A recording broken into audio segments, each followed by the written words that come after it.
most of it. Do you guys want to move up just a little bit, or you don't have to, but? A little bit or Right. a lot? Yeah. Do you have water? Do you want me to get you? I We have have it. water. I got my own pitcher. You have a glass? I remember you. We're from taping last all year's this. tape, lady. We're No, just there's two of them. notes. I don't know if you can read them, but you're welcome to see. Is this close enough? Yeah, That's great. that's fine, thank you.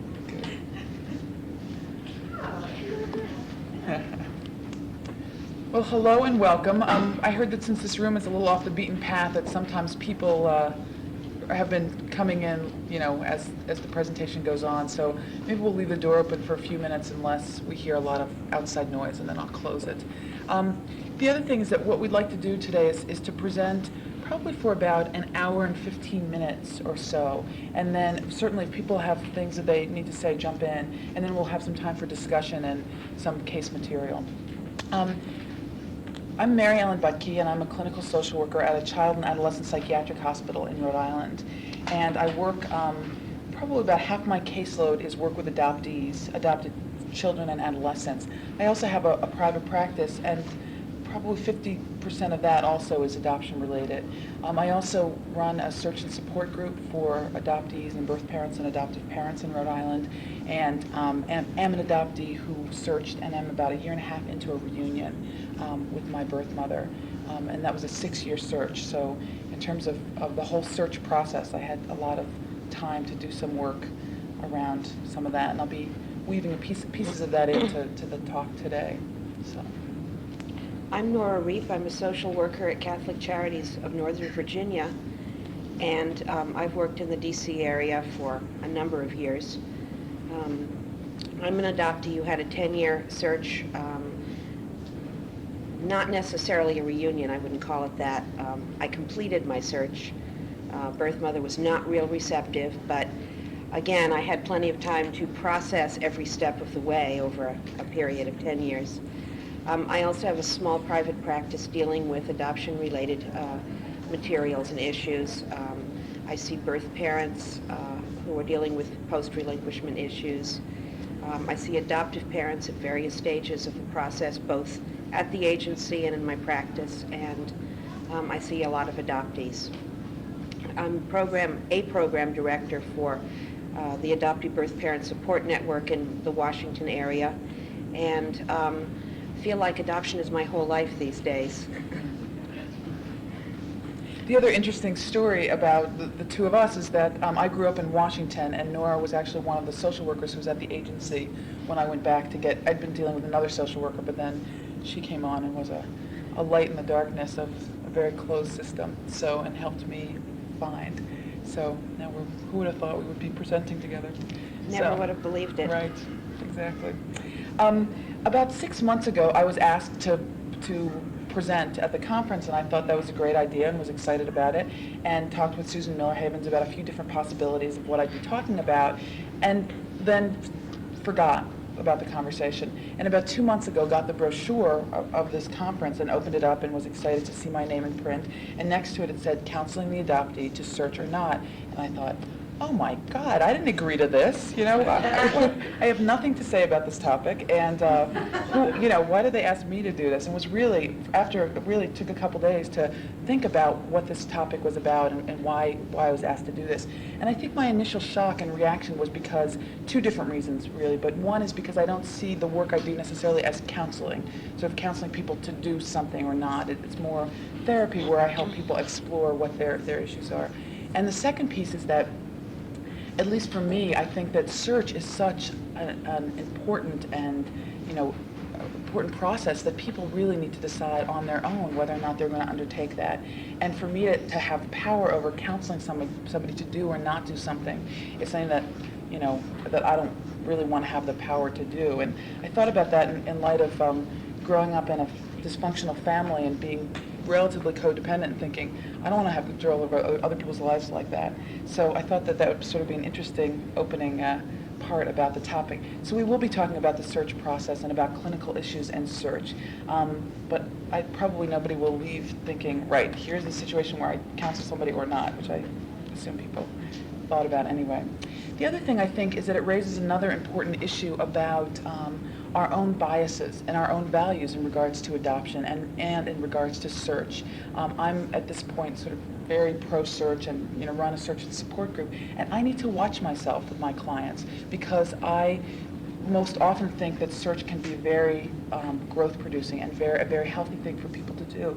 And some of my clients don't want to do that. And just like if I was anti-search, I'd have to watch myself around that. I also have to watch myself to not impose my values and my biases on other people. I mean, obviously that's a basic, clinical issue that all of us learned in Casework 101, but I think in adoption, particularly if we're a member of the triad or have some personal investment, I think it can be difficult to really keep our issues separate, and we need to do that. And then certainly each person has their own unique story and their own unique history, and they need to decide what they're going to do for themselves. The other thing is that in some ways I see my status as an adoptee as helpful in working with my adopted clients or my birth parent clients. But also, again, I have to be very careful, much more careful than I am in my usual work with other clients about what my own thoughts and issues are. And in a lot of ways, I feel like I need to be sort of a therapist first and an adoptee second in a room with my clients. And hopefully the best that we can do is really to be a guide, along people's paths towards their own self-discovery. All that said, I do think that the search is a wonderful opportunity clinically to really help clients and look at clients' process of really exploring the whole adoption issue over time. And so much material comes up, in the process of client searching. And I'll be talking later about use of clients' fantasy material and what comes up in the transference and countertransference with clients who are searching. That'd be great, yeah. So we're talking about search, and I thought, so what is search? What do we think of when we think of search? And I think that obviously the first thing that comes to my mind is we're thinking about the concrete, literal, process of seeking out one's biological family, that is the literal search. But I think that there's another way really to think about search, and that in many ways, most of or all of the adopted clients that I work with search in one way or the other, regardless of whether they ever decide to seek out their biological family. And that there really is an emotional or psychological search that happens as well with clients. And particularly I see this with my younger clients who are doing a lot of wondering and thinking about and fantasizing about and really trying to make sense of and understand what's happened to them and why they were adopted. So I think that in some ways I'd like to have us think about a broader definition of search when we're thinking about that, and regardless of whether one undertakes the actual process or not. And the way that I see search is really, again, a search for self. I mean, the search for one's biological family really seems to parallel a search for oneself and knowledge about oneself. And in some ways, in adolescence, it offers a real concrete focus for that which all of us do, adopted or not, which is to really try to discover our true nature or our identity. The other thing I want to talk about is adoptees' motivations for search. And this topic has been explored and written about in the literature. And there's a number of articles about it, and it's often, talked about in different forms of one way or the other. And in some ways it's an interesting question and an interesting study about why do adoptees search. But the more I think about it, the more I think, why don't we ask, why don't adoptees search?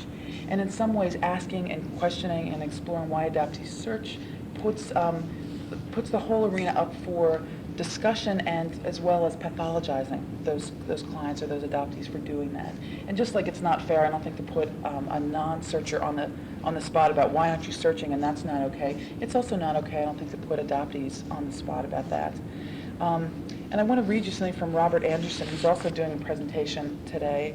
I've never met him, but he has an interesting article called Why Adoptees Search, Motives and More. And he says this about that question. What then about the question as to why the adoptee is searching? This question can, I believe, be paraphrased thus. Why are you interested in your mother, your father, your grandparents, brothers, sisters, cousins, nephews, nieces, ancestry, history, proclivities, aptitudes, liabilities? In short, why are you interested in you?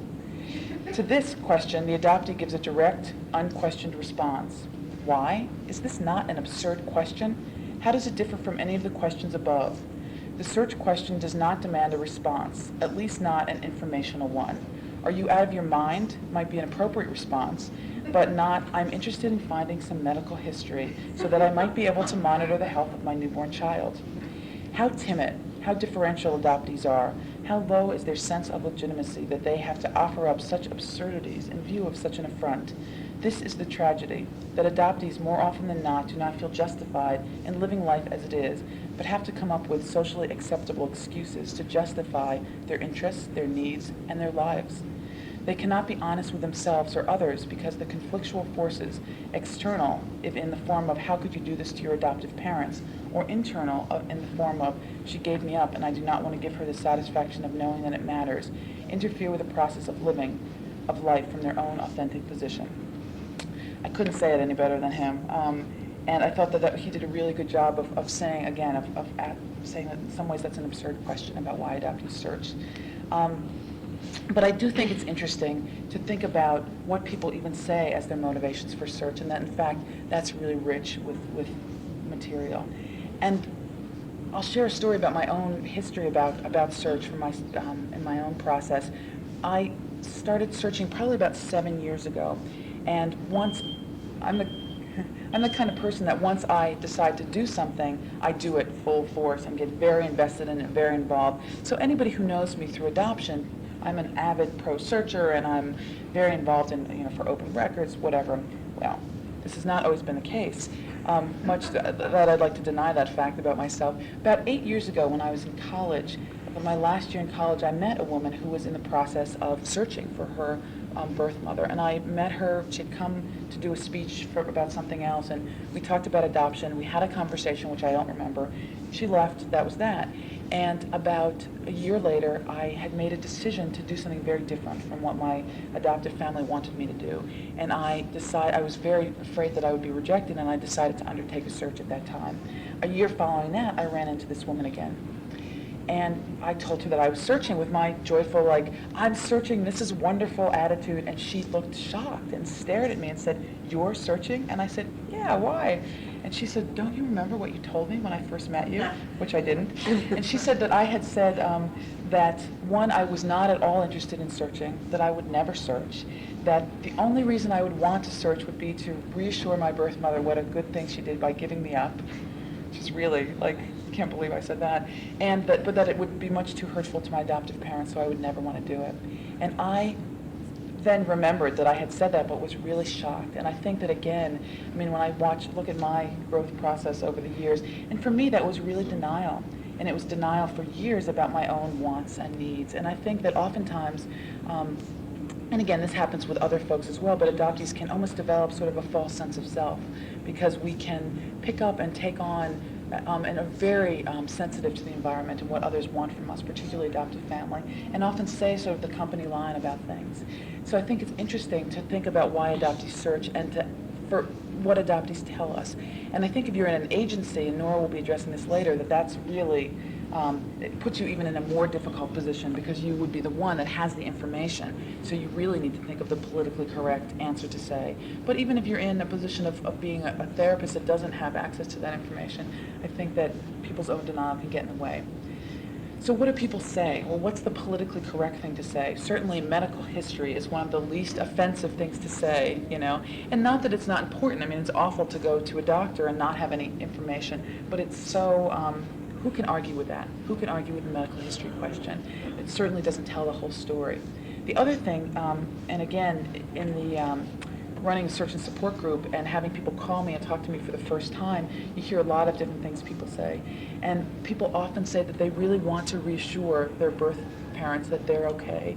And again, I don't think that this is an absurd, wish or need on their part. I just think it's part of the story. It's a very altruistic and non-arguable in some way comment to make or reason to give. And in some ways, it negates the adoptee's own sense of themselves, of what they want. The other reason, obviously, as people get more into it, people often say is the need for history, a need for sense of belonging to a blood-related family, identification with others who look like them, a sense of being able to see someone who looks like me, to know that I'm not a freak.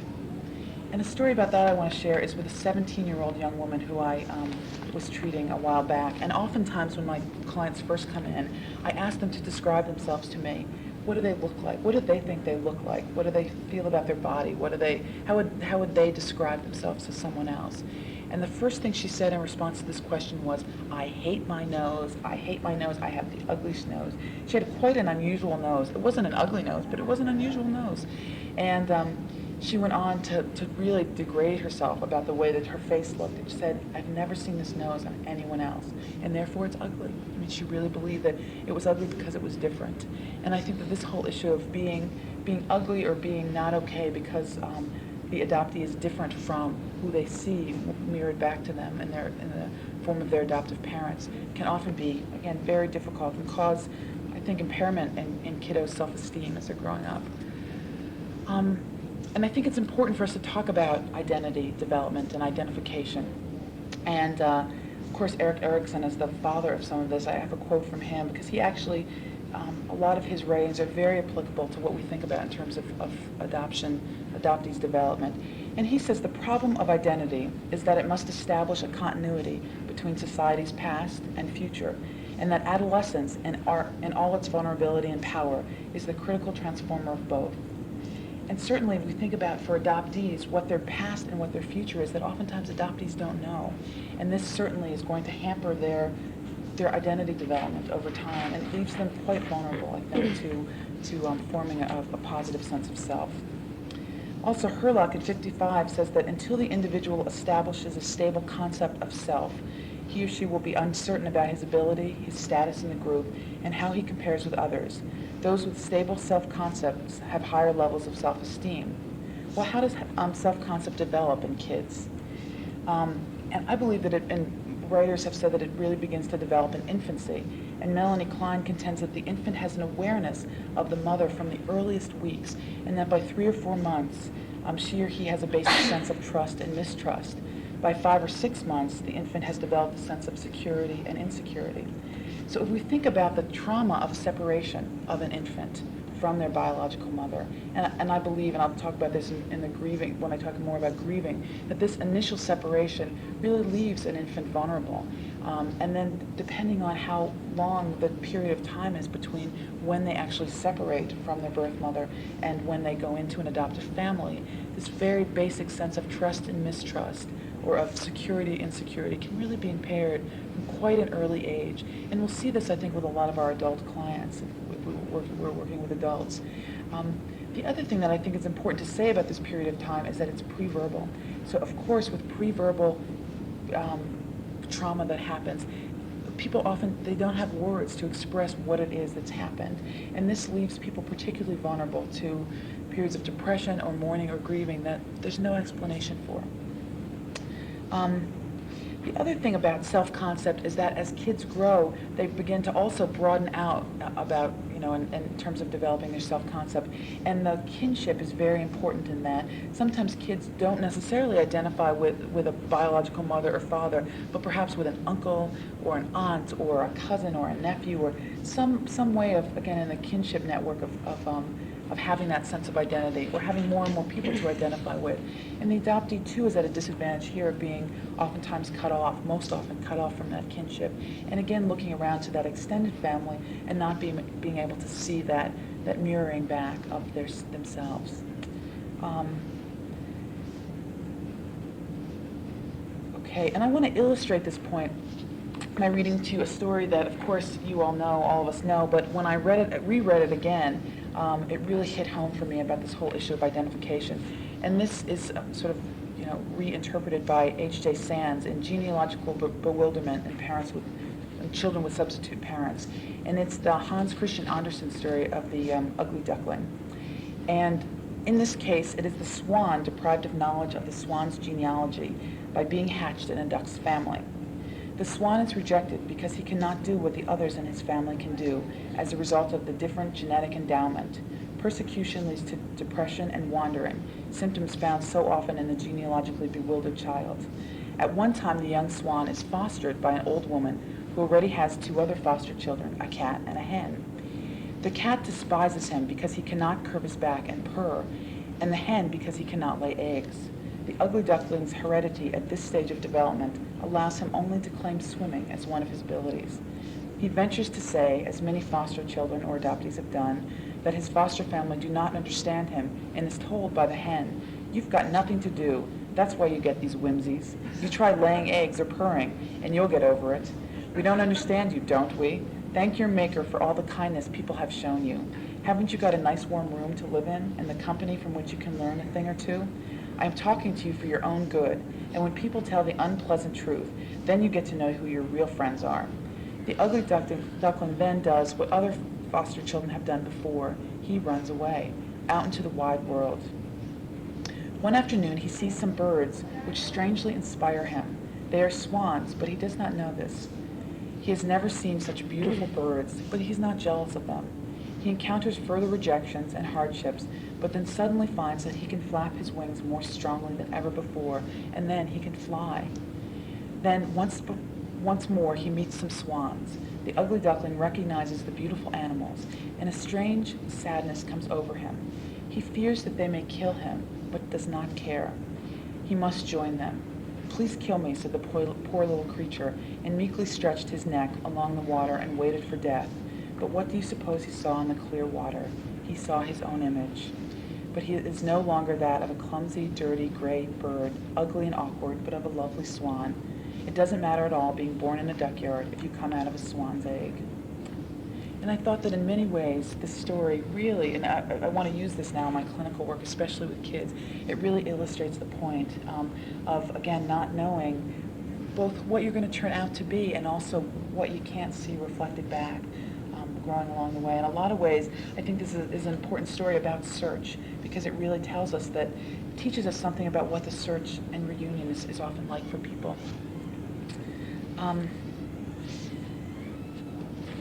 The other thing, I mean, appearance certainly is one major, way that adoptees are often different from biological families, and I think that this point is particularly evident in kids who are adopted transracially or transculturally. And I have a story from the support group that I do about that. And at one particular support group, there are two young women there, both women of color, both about 20, 21, 22, and there was a discussion going on at one point about this whole issue. And one woman is a very feisty, strong, independent woman who goes to Yale and who really has dealt with issues of racism and classism. And she grew up in a very wealthy section of in Rhode Island with a white family, white culture, and never really access to her culture, her Cape Verdean culture. And she sort of went on and on to rage about what it was like to grow up in this family and be a woman of color and not have anybody to identify with and not having a sense of belonging. And how it was enraged at her parents for not, both for, in some ways for adopting her, but also for not seeing that as an important piece of her history. Well, there's another woman there, exactly same circumstances, also Cape Verdean, who had grown up in an all-white community, who looked at this woman like she was crazy and said, "I feel exactly the opposite. I'm so proud that I grew up in a white family. I really see myself as white. I wish that other people didn't see me as a person of color.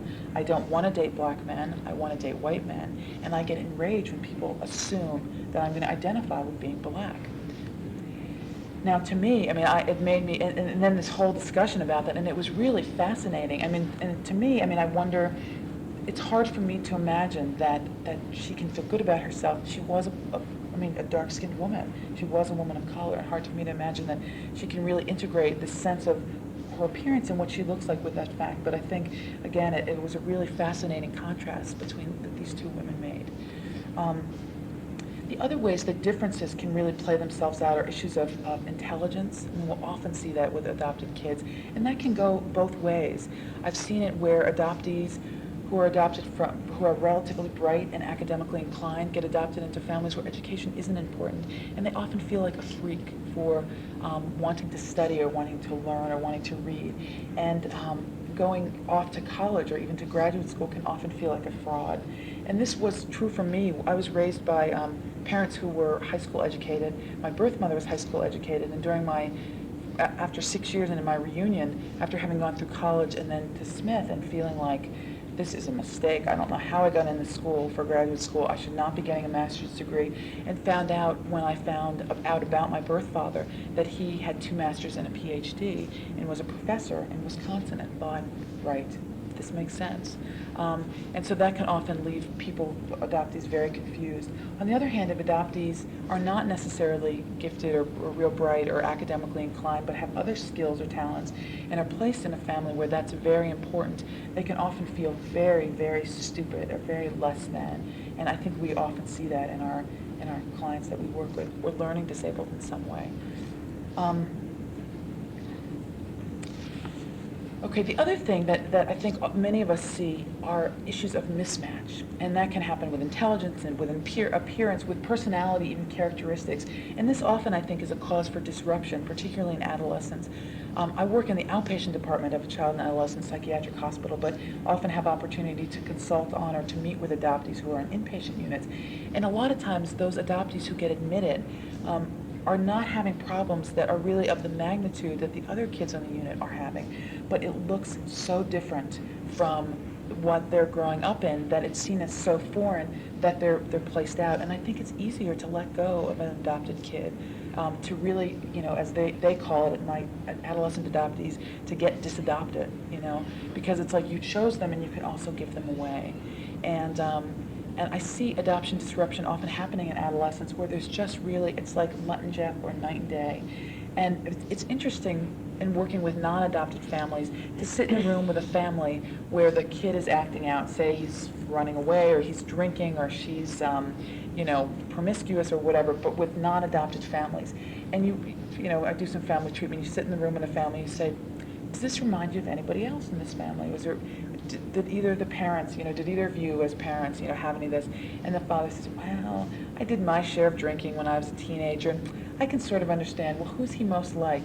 Well, yeah, he's pretty like me. He's a chip off the old block. And people eventually are laughing or really having some common bonding about this experience that still is somewhat disturbing. That often does not happen with adoptees because parents can't look in their kids' faces and say, yeah, she's a chip off the old block, or she does this just like me. And I think that can often set up something that when adoptees do act out, it can look much more foreign than in non-adopted families. There's a story about a client that I work with named, I'm going to call him Pete. Whenever we're talking about clinical material, we're really disguising it and also changing a bit of the circumstances to protect folks' confidentiality. But Pete is a kiddo being raised in an upper middle class family, a very, very well-to-do family, highly educated. Both parents have master's degrees. They have their house in a nice section of town. They have a winter house and a summer house. And Pete was in the hospital also for some pretty severe acting out and aggressive behavior. And when I was working with him, he was telling me about his choice of peers, and he chooses to hang out with the working class kids in his town. And that's who he sees as like himself, and that's who he fits with. And he was saying that he's very embarrassed and humiliated almost by the fact that his parents have money. And so to compensate for this, he tells his friends the story that his parents really never always had money. Doesn't say that he was adopted, but says that a number of years back, his father, they were very poor, working class, and then his father struck it rich in New York in a business deal and got all this money and then moved to Providence or Rhode Island in this nice section of town. But that wasn't his roots. His roots really weren't in wealth. And when he goes away on the weekends, when he goes to the summer house or the winter house, he tells his friends that he's going back to New York and going back to Harlem, where he grew up. The old neighborhood, exactly. And sort of goes on and on. It's an elaborate story about when he goes back there, he meets up with his best friend, Jamil, who is a black peer of his, who is big and rough and tough, and this kid is not that big. And they cruise the neighborhood. The worst thing they do really is smoke cigarettes and go into pool halls. But he cruises the neighborhood, and he's back in his roots and in his home. And he denies that he's a white kid, but he denies that he has fantasies about whether or not he's a kid of color. But it's really interesting to have him tell this whole story. And he tells people and doesn't sort of tell them that he's making it up, and it really makes him feel like he believes that those are his roots. And it's really fascinating to work with him around some of that. And I'm sure all of us have stories of kids like that who really gravitate towards or imagine or fantasize about who their birth parents were, and then really to act out that fantasy. I have another kid I work with who is worried about getting pregnant at the same age. Not a kid who's sexually active, not a kid who's even interested in it, but she knows that she's approaching the age at which her birth mother became pregnant and somehow believes that she's going to turn into what she believes her birth mother was at that time. One more thing I want to say about the motivation for search is that, again, there's politically correct answers and less politically correct answers. And another motivation that at times comes out, again, later on in my work with people, is I think a less acceptable answer to some people is that some people really are looking for parents, and some people really are looking for a mother and father, another mother and father. And I think that this is okay, and that people, of course they are. Of course they might long for this or want this, and that we need to be really respectful of that to help them explore that they might not get what they wish for, but that their wish and their fantasy about it is okay. And I think this is particularly sensitive if folks work at an adoption agency and have control over whether or not to give information or not to people, that underlying, there's often some motivational reasons that have to do with looking for parents. And I think there are different reasons for that. One might be that that adoptees didn't have, that particular adoptee didn't have good enough parenting, or didn't have the right, what they needed, or grew up in traumatic circumstances, and really have a wish to redo, that lost childhood. Another motivational factor might be that the adoptee never successfully attached to their birth family, or to their adoptive family, as caring and nurturing and loving as that family was. And along this point, I've been interested in, and haven't done research or anything, but I'm interested in the point about whether or not adoptees might in fact hold out in some way, and be interested in hearing people's thoughts about that in a discussion, and think that sometimes adoptees might really believe someplace that the birth parents will come back, and that they're holding out so that they don't really fully attach to their adoptive parents, because either they might get given up again, or somebody's going to come back and get them, and why connect if you might have to leave again. And so in some ways I think that the search this can come out when people are searching about this real, this desire, this holding out piece about it. And obviously in searching there's an intellectual component about it and the things that people can talk about, and there's also the emotional component. And I think on another level, adoptee search can be viewed as a very healing thing, like in the story of the ugly duckling, and an expression of the wish to undo the trauma of separation.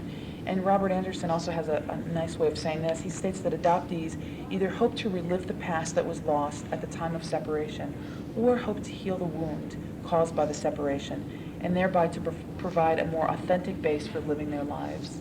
And I think that we can really view this search, and it can help people in the treatment process of seeing the search as healing, regardless of the outcome of the search, regardless of the outcome. And I think we certainly need to prepare people for any possible outcome, and that's really one of our jobs, is to help people explore, what the possibilities are.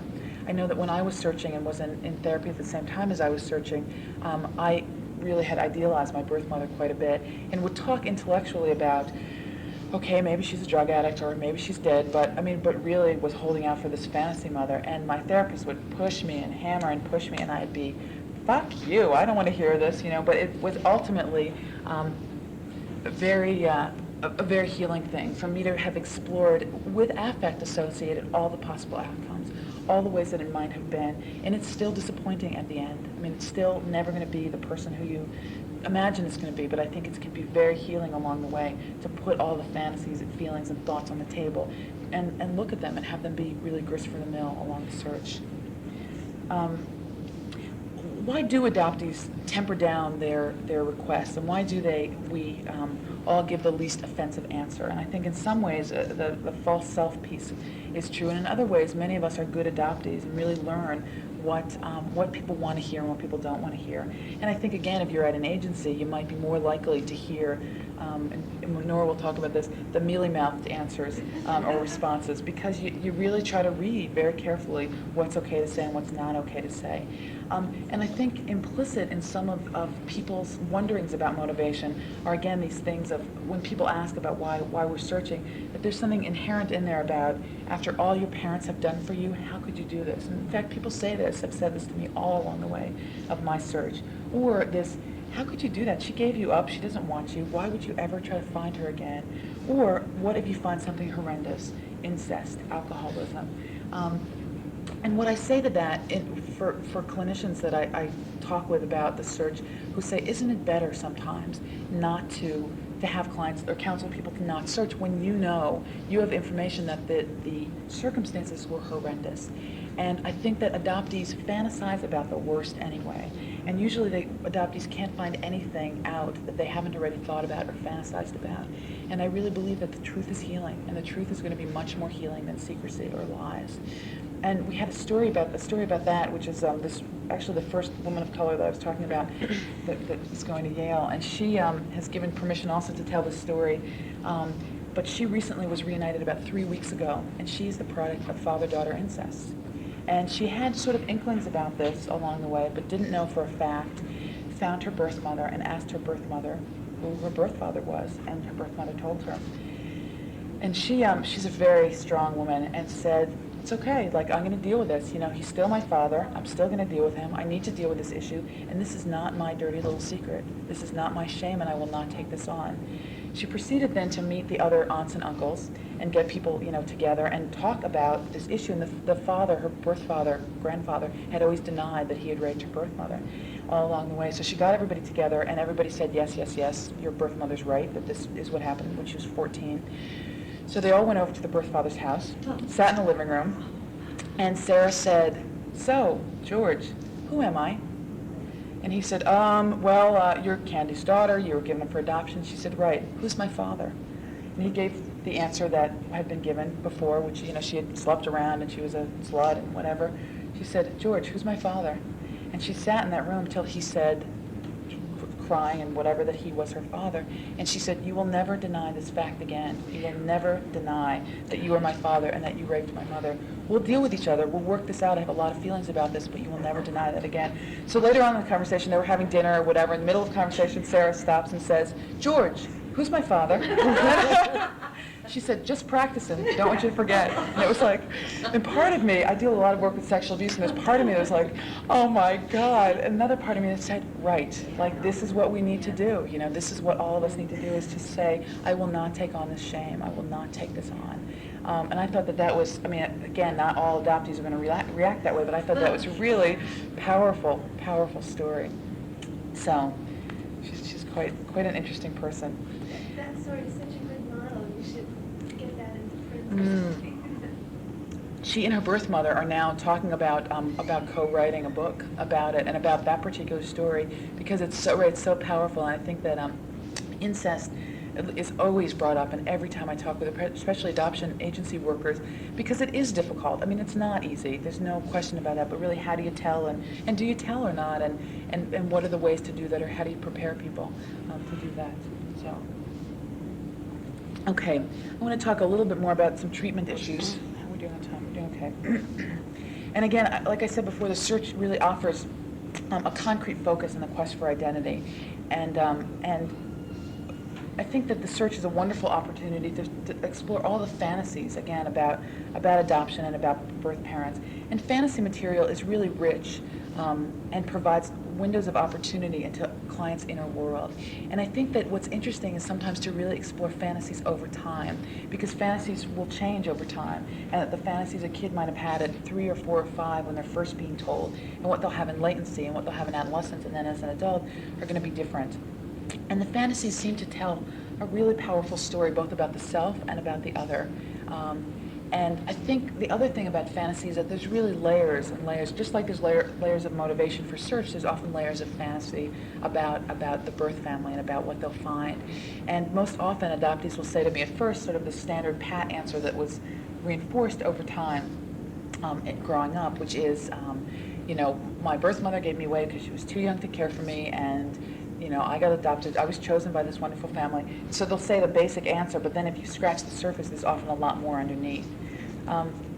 Oftentimes the birth mother is really seen as all good or all bad, or sometimes both, like that will waver back and forth. And one of the things that we know, this whole concept of splitting, that at age 2 or 3, and as kids are growing up, that kids really develop the sense of the mother's either all good or all bad, and then they need to try to figure out a way to integrate that, and that the mom can be the mom who feeds them at one moment and is loving and caring, and the mom can also be the mom that is withholding or some ways, or deprives them, or doesn't get there quick enough.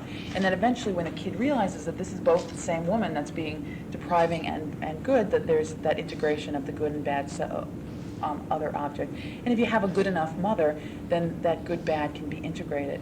What happens with adoption is that sometimes there's never really an integration of the good and the bad, because in fact there is that fancied other, birth mother and birth father. And so in some ways, the adoptive parents can turn out to be all good and all bad, or the or the birth family can turn out to be all good or all bad, and that there's it's much more difficult to integrate the good and the bad with adopted kids.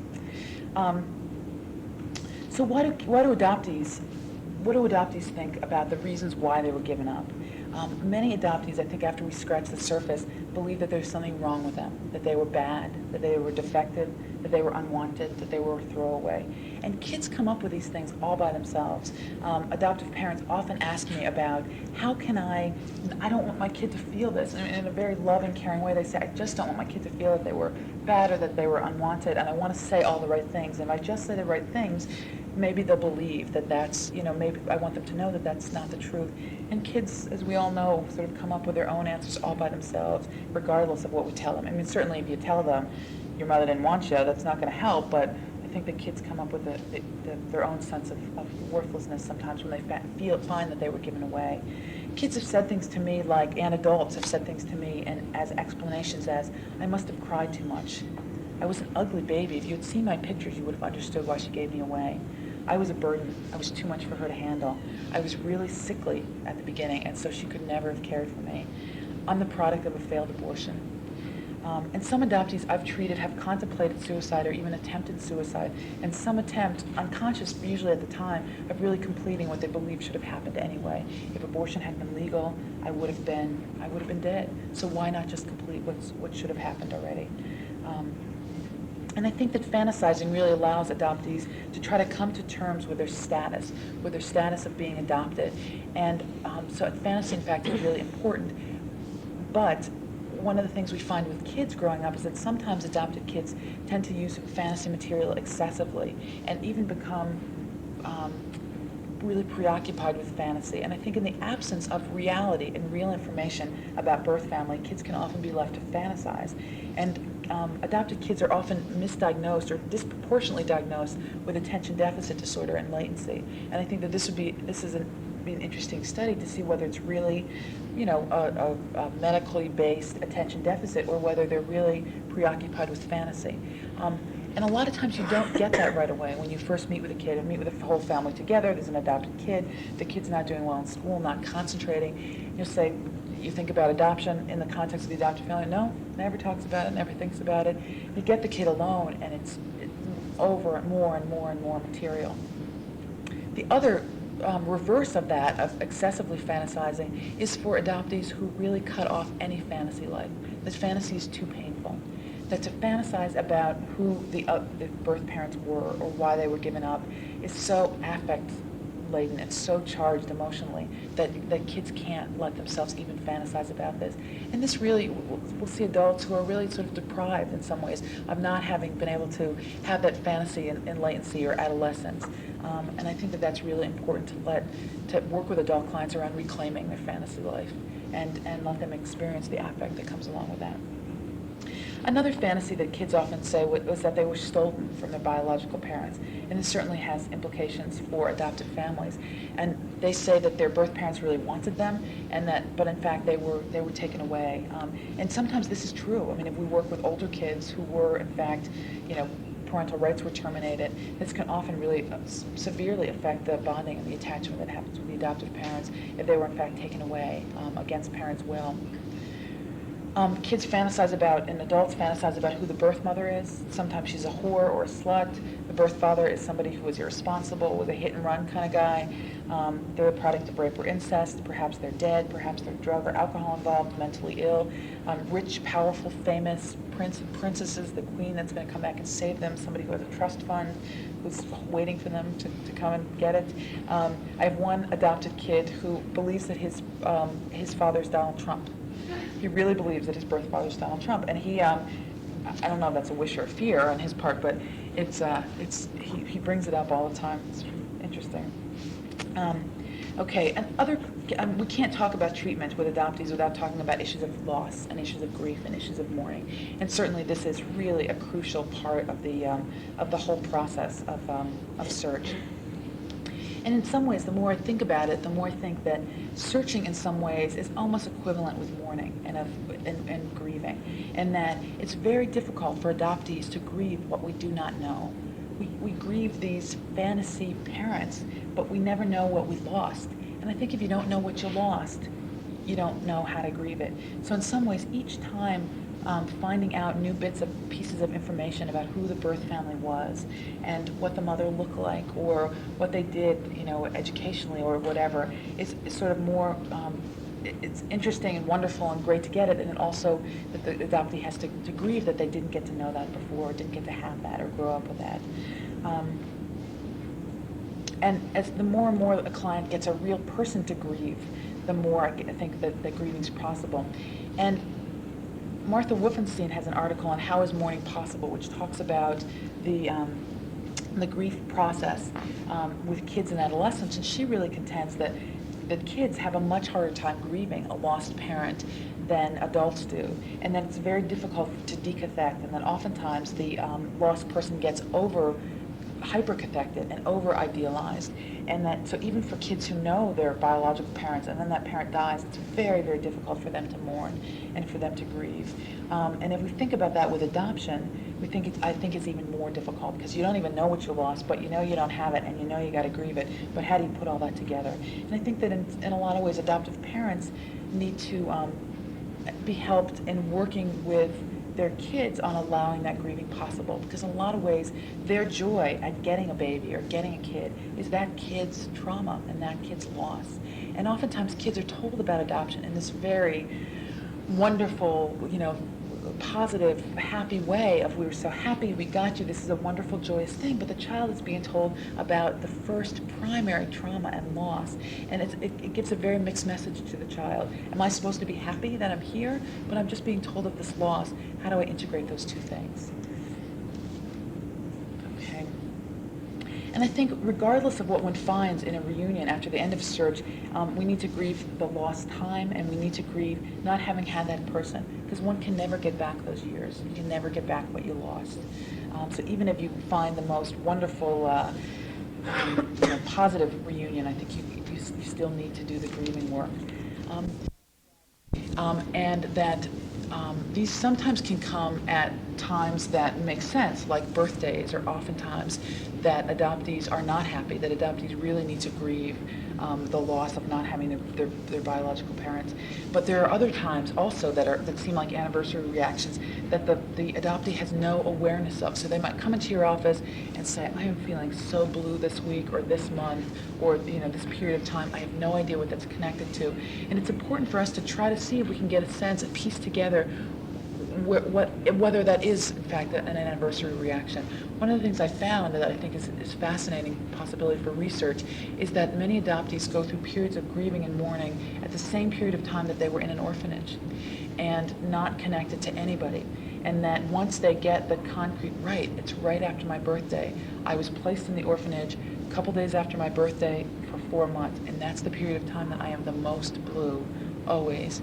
And if you can help them, even though they don't know the reality of that, to reconnect with that, the images of what's it like? What's it like? What do you imagine it's like for an infant to be taken away from her mother and put in this place where they have all these different caretakers, where there might be 10 babies to one person and they might cry and not be able to be picked up. What's that like? And having them evoke images of some of that. And I have a story that I'm going to read later from a 13-year-old that talks about some of that. So So I think that that's often very important. And again, since the loss is pre-verbal, it's difficult often for adoptees to have words to put to that experience. Anger and rage obviously is going to be a piece probably of anybody's treatment, but of treatment with adoptees. And depending on who you are as the therapist sitting on the other side of the room, you might be get a lot of the brunt of that. A lot of times adoptees don't get angry during the search at their birth parents at all, that the focus is really external, that there's everything else but being angry at being given up. And I think that in some ways not being angry at birth parents preserves the relationship or the potential for the relationship that's about to come. So oftentimes the agency will get a lot of that anger and rage, oftentimes well-deserved, I need to add. I mean, I don't want to let people off the hook around that. I know I was enraged and would, rage on and on about the agency and not being able to get my information and them being withholding and couldn't be angry at all with my birth mother until after I met her. And then I had a real person and I said, hey, wait a minute, why did you do this? But prior to that, prior to the meeting, there was really no anger that I was aware of at all. My male clients can usually get in touch with some more anger at birth families than my female clients. So usually there's sometimes an interesting distinction with male and female. And oftentimes a lot of this can come up with in the transference. Sometimes the client might see us or wish us to be the idealized birth parent and even fantasize sometimes about maybe we are, how old are you, and could you be, and where were you back then? And that a lot of work can be done around their wishes and their fears and their hopes about who the therapist is to them, and wishing the therapist to be the idealized birth parent, and holding the image of the therapist as idealized, transferential object up against the real live, birth mother after the reunion. You're not like such and such, you're not as good as she is. In the same way, the therapist can also be the target of a lot of anger and rage at being very withholding, of not giving that love, not being that fantasized mother, not being that, good enough other who's going to take care of them. And I think sitting in the other seat, having been in both seats, sitting in the therapist seat, it's very difficult for me sometimes to not join in on, yeah, that agency is awful, and sort of get into it with their anger and their rage. Sometimes it's appropriate to say you have every right to be furious. You have every right to be furious. But it certainly stirs up my own issues of being angry. And also my wishes to rescue or to adopt a client, particularly the kids I work with, who are being placed and having difficulty, and they say, why can't you just be my mother? Why can't you take me home? I wish that, that you would be the person, or do you have a little girl of your own, and what's life like with her? And it's painful, and it's also painful because it certainly stirs up my maternal longings of wanting to be able to be on the other side and say, come live with me, life's going to be great, I know it, and also to the wish to gratify clients' needs. Oftentimes, especially with adoptees, I really want to gratify their needs, sometimes more than with my non-adopted clients, because I feel like things have been withheld for them for such a long time. So I need to really be aware of my own, issues, and all of us that come up.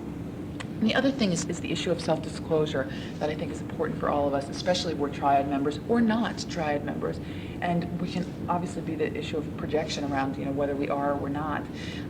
I was trained at Smith, which is a relatively psychodynamically oriented school, and we were taught really not to disclose a lot about ourselves, or if we did, that we needed to really know what we were doing and think about it all the time. And so when I first got out of school, I decided that I was not going to disclose my adoption status, or if I did, it would be later on in treatment or after it was fully explored. And so I did that for about 2 years, and then as I became more and more involved in the adoption community and did talk shows and was on radio or quoted in the paper, it's a lot harder to not, be out there, and people know, and then they come in and they're pissed. Why don't you tell me? You've been working with me for a long time. And a 16-year-old client of mine taught me a very valuable lesson about that. I'd worked with her really the first week I started at my job. I started to work with her. She was in and out of the hospital. She's had about 10 hospitalizations, a runner and a cutter. Just sort of over and over and over again, really searching and searching and searching for birth family. She's an adoptee, obviously. And 2.5 years, 3 years into my knowing her, she's interested more and more in searching. And somebody said, go talk to Mary Ellen. And she said, why talk to Mary Ellen? She doesn't know what I'm going through. And the person said, yes, she does. She's an adoptee. It was a mental health worker who didn't sort of think about not saying that. And she was shocked, and she marches into my office and said, I can't believe you're an adoptee. She said, the only adoptees I've ever met have been in psychiatric hospitals. And I thought this was really a disservice. It was not okay for me to not tell her, and it was not okay for me to not be a role model to her about, yeah, I'm a healthy, functioning adult woman who was also an adoptee, and who had to grieve and deal with my anger and my pain, but also survived, you know. And since then, I really have changed my decision about that, and I put it out there first time I meet with people and adoptive families and say, here's my position. Here's my position about this and that, and I do have a position about it. And do you want to hire me anyway, or, you know, despite of that? Most people do. We'll see what happens. But the other thing is that there's oftentimes a parallel process, I think, between searching and psychotherapy, and I think that this is really interesting as time goes on to look at, and what happens again when the client search for self and the process of searching over time, and how the person integrates those two things. And then in many ways, I see it as an honor to work with people along the process of their search, because it's a wonderful and healing process for people. I'm going to stop and let Nora start, and then hopefully we have until 11:45 if we want to use it. It's supposed to go actually from 9 to 11, but because of overlap, so we really have as long as people want to stay and discuss. So if people want, do you want to? Yeah. It's a good idea. Shift channels a little bit. Get water. There were hard candies. People with extremely dry mouth.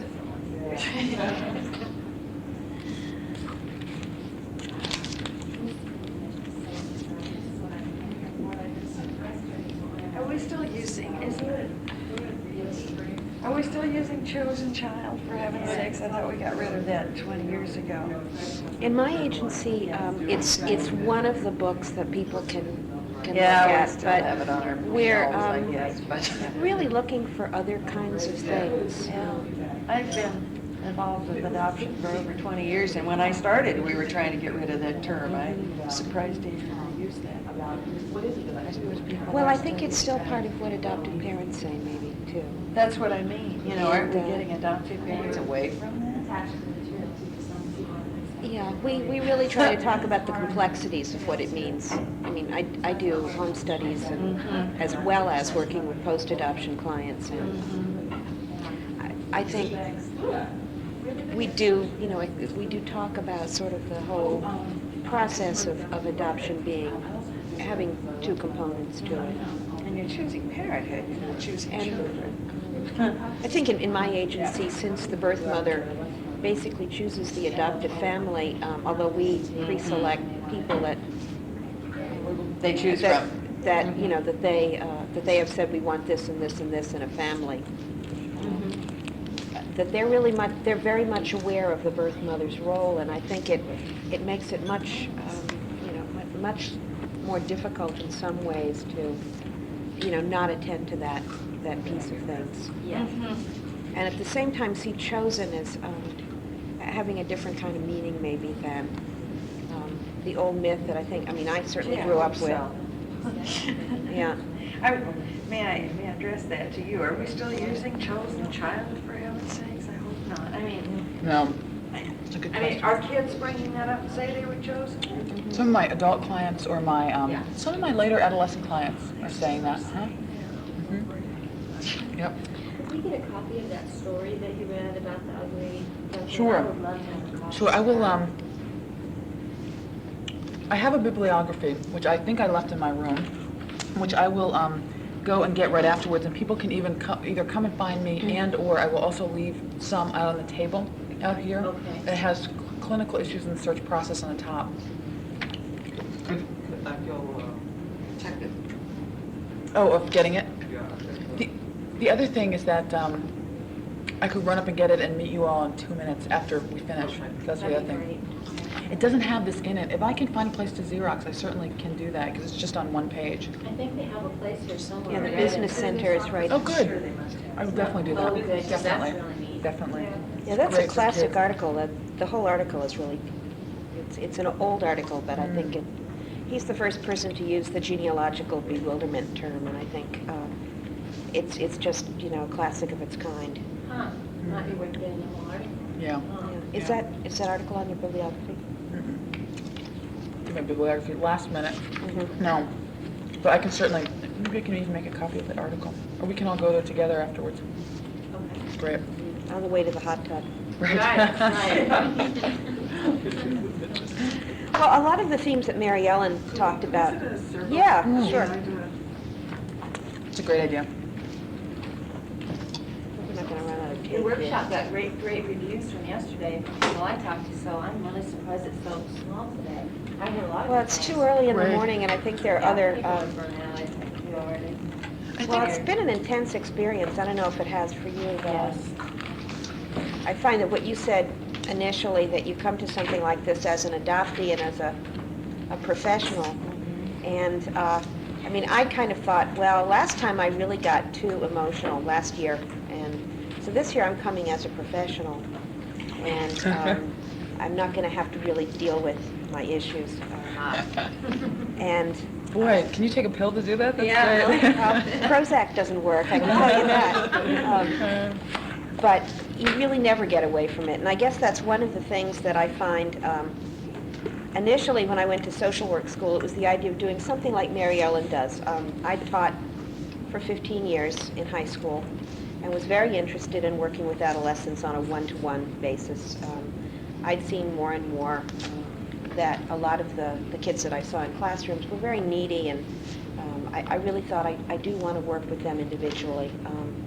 So I went to social work school, and when I was filling out my application for my first year field placement, there were all these possible choices, and I, filled out the age groups that I wanted to work with, and I wrote in big black letters on the side of it, anything but an adoption agency. I had just completed this 10-year unhappy ending search, and the last thing I wanted to do was really deal with this. The last place I wanted to be was with these social workers, in that particular mold, the controlling, withholding social workers. So I said anything but an adoption agency, and I think whoever read this either whimsically or ironically decided to do something about it, and I ended up at Catholic Charities working in the adoption unit. They wanted you to deal with your issues, you know? I know, Right. I know, I know. And I found that, one of the reasons I didn't want to was because I really didn't want to spend my entire life dealing with my issues. But when I got to the agency, I found that it was probably a very good place for me to be. I was, as far as I know, the first adoptee that had ever worked in that particular adoption agency. And the agency was undergoing some self-examination, some of which was kind of forced on them by the circumstance of having the floodgates opening and having a great number of requests and having political activists really pressure agencies about open records. So they really felt like they were examining their position about this. And it was probably good for me to be there as a relatively normal person who could tell my story to them, and they could see that, I was able to function and I was using it in my work, and it kind of normalized their reaction to Triad members coming back. Also, I found that there was certainly a big advocacy role politically and as well as in terms of my colleagues to really get sort of into the issues that adoptees brought, to kind of say, well, it probably isn't real helpful for you to say, do your parents know what you're doing when a searcher comes in, which is what I got. But, Great. have you thought about, referring, I guess we've all heard this, referring to one's birth family and one's life as the can of worms or Pandora's box or all of this. And I think people meant well. They didn't want to have people get hurt, but at the same time, there really needed to be some training in the kinds of approaches that you would take toward these clients coming back. I found that, my clients are mostly self-referred. They're mostly a non-clinical population. And when they are, I tend to refer to therapists, but that's one of the other things I really want to talk about. And I work very closely with my local search groups, so there's a lot of referrals from them. The agency really is the first stop on the concrete part of the search anyway. The agency has the information that people want and need.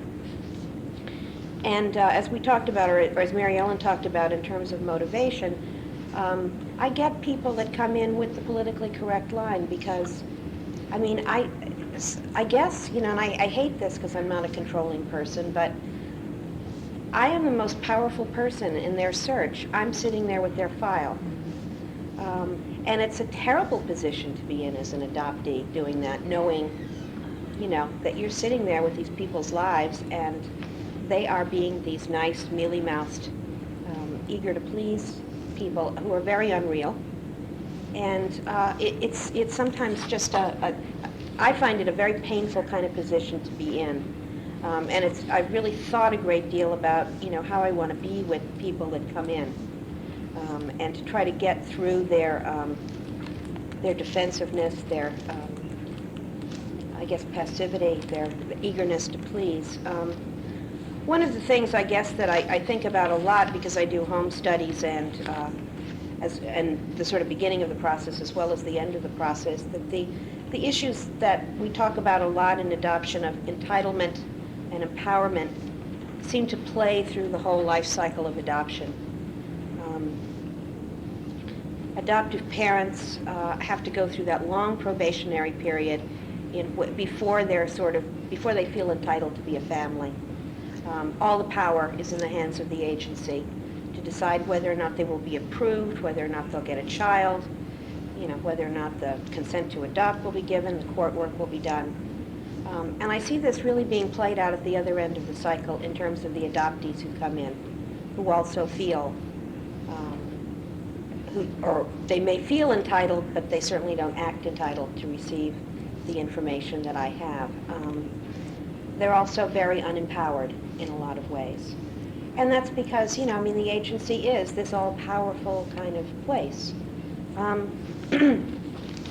think certainly my goal and my challenge is to empower my clients, and I think this is a social work value anyway, but particularly in this case to get to the point at which people can come in and say, I feel entitled to this is mine. Most social workers don't hear that. I would love to have someone come in and say, damn it, I want that information, that's mine. But I don't get people that are at that kind of place. So I think the way in which I work to both deal with the entitlement and empowerment issues is to, first of all, reflect the feelings that they are going to bring to me. In other words, assume that their requests are normal, you know, and kind of get beyond the idea that it's something that they have to kind of beg for. Listen to their story. I think Winkler and Blanchard in the book on clinical issues in adoption talks a lot about the telling of the story as being really an important focus of any kind of post-adoption work that's done. To listen to the story with respect and empathy, undefensively, but to respond with outrage or whatever is appropriate. I guess it's painful for me to hear adoptees come in and talk about abuse and dysfunction in the families they were placed in. Even though I wasn't around 20, 30 years ago doing the home study, I feel terrible about that, and I tend to obsess and go through the home study and try to find out what was there, what did somebody miss, what could have been done, you know, and feel badly about that. But in terms of how I respond to the clients, I really do try to respond empathically and sympathetically. Asking not only how I can help, but how they can help, I think is very empowering for them. What can they do in terms of search, or not search, but in terms of getting more of the information that they want? Is there anybody besides me that has this? Can they go to public records? Can they get baptismal certificates? Can they do a variety of things? I think to involve people in their own work is really very important as an empowering kind of exercise. And then finally offering but not insisting that you know, they come back in and talk about things that are bothering them. I sometimes have a difficult time defining what I do. Technically speaking, what I do is counseling, but I kind of shy away from what I think counseling is, which is giving advice, telling people what to do.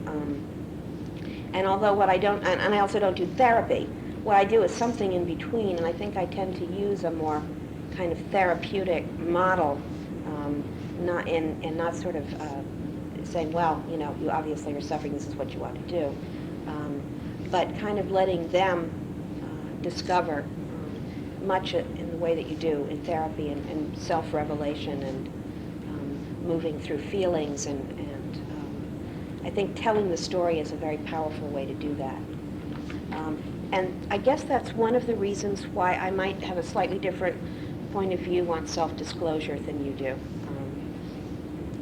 That I think it's important for them to come in and see me as the agency social worker who they can rage at, who they can say, you know, I've been frustrated, I've corresponded with you for 5 years and haven't gotten anything from you, what's going on? I mean, I've been told this false story and all this, and you know, you people are rotten. And I think that's important for them to be able to say that and to really get out their feelings. If they knew that I was an adoptee, they might pull their punches more. They might say, well, you know, you've been through this too, you know how I feel, and not really share with me how they feel, and not really get their story out, and not really be able to vent feelings. So I kind of walk a tightrope in terms of how I define what I do with them, and in terms of how much I really want to disclose. I would never deny that I was adopted if they asked, but I usually kind of wait until later in the process until they've dealt with this. And this was a big struggle at my agency because people would call on intake and say they wanted you know, some post-adoption counseling or they wanted some information from their files, and the intake worker would say, oh, you've got to talk to Nora Reed. She's our resident adoptee, and she has been through a search, and she's done all this, and she knows just how you feel. You know, and I've had people call up and say very sarcastically, I understand you're Nora Reed, the resident adoptee, and you know just how I feel. You know, and in a way that sets up another whole thing. But I would rather that they didn't know right away. I think it's very important for adoptees, and if you are adoptees or any of you are adoptees, you know how powerful that moment was that you finally did get to talk to another adoptee who did feel the way you did and who expressed herself in much the same terms that you had, and you felt this, you know, sort of tremendous universal feeling. And I think that's important for people to do that, you know, which is why I say to people, in addition to, you know, coming here and talking to me, you really ought to be in touch with the search and support group, because you know, you can really talk to people about how you feel there, and you'll get a lot of support. And if you want to search, that's a real helpful place to be, because I think that is a very important part of this. And I certainly, you know, have been willing to tell my story to adoptees who asked about it, and have been willing to deal with that with them. But I really would prefer to hear what they have to say first. You know, that's really, I think, an important part of things. Agencies, and I'd be interested in hearing any of you that work with agencies what your agency does, but it seems to me that there's much more focus now on post-adoption services being a component of what it is that we do. 20 years ago, it was the sort of thing that Ken Watson was talking about yesterday, that somehow either at relinquishment or at placement, it's they lived happily ever after, or you know, you can go on with your life now and all that, and it was assumed that the veil was drawn and people went off and you never heard from them again. And if we did such a careful job of matching adoptees with their families, it would be, you know, just as if they were a biological family, and there wasn't really any need for services. Well, this obviously, because of the client demand, has been proved to be wrong, and I think agencies now at least are thinking about the need to have that post-placement, post-adoption service component being part of their practice. I've talked to people at different agencies, and it seems to me there's a spectrum that nobody, I don't think, is really ignoring the need for post-adoption services, but some agencies offer them somewhat reluctantly. You know, whoever is available will take care of this. Letters will be sent out. There'll be sort of grudging counseling offered. there will be, some work with legal petitions to open records, but not a whole lot of commitment to it.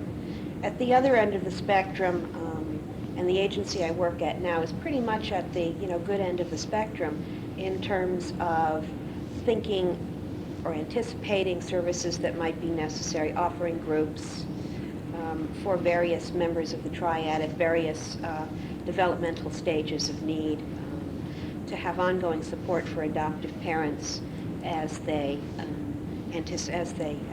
face different needs at different ages of their children, post-relinquishment groups perhaps for birth parents, individual counseling for any member that comes in, an educational component, in-service things, and bringing in guest speakers to talk about issues for staff and also for adoptive parents.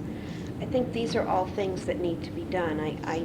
I think also one of the things that we need to do is engage in a continuing dialogue with mental health professionals both ways. I think those of you who do therapy can learn a lot from the kinds of experiences that we have with clients that come to us, and I think we can certainly learn a lot from your experiences and from research in this area, which seems to be growing. I think we're at a transitional stage at this point. Ann Hartman, who has written a wonderful book on working with families post-placement, has said this is really a transitional period, that while I think every agency and just about everyone who works in the fields now accepts as truisms that family building through adoption is different from biological family building, and that adoption is a lifelong process, we still need to deal with what the implications for practice are for us in believing those two things to be true. What do we follow that with? And I think it's an exciting time to be in an adoption agency, at least it is for me, because I think, that so many things are happening that are new at both ends of the spectrum that we're learning as we go along and learning from our clients. You mentioned having a lot of respect for the clients that you see, and I think maybe all of us may feel that, but I am very moved by the clients that I meet, very moved with their whole stories and how they really function, how they're coping with life. And I really feel like I've learned more from them than I learned from 2 years of social work school, in terms of what life is like, and even, augmenting my own experience going through as an adoptee. I want to present a little triad of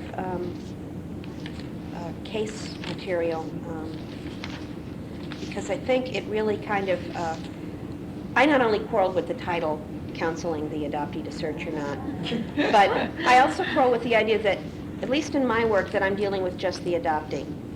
When an adoptee comes into a room, she brings an extended family of ghosts that really fill the room, and never was that so clear as when I was dealing with this one case where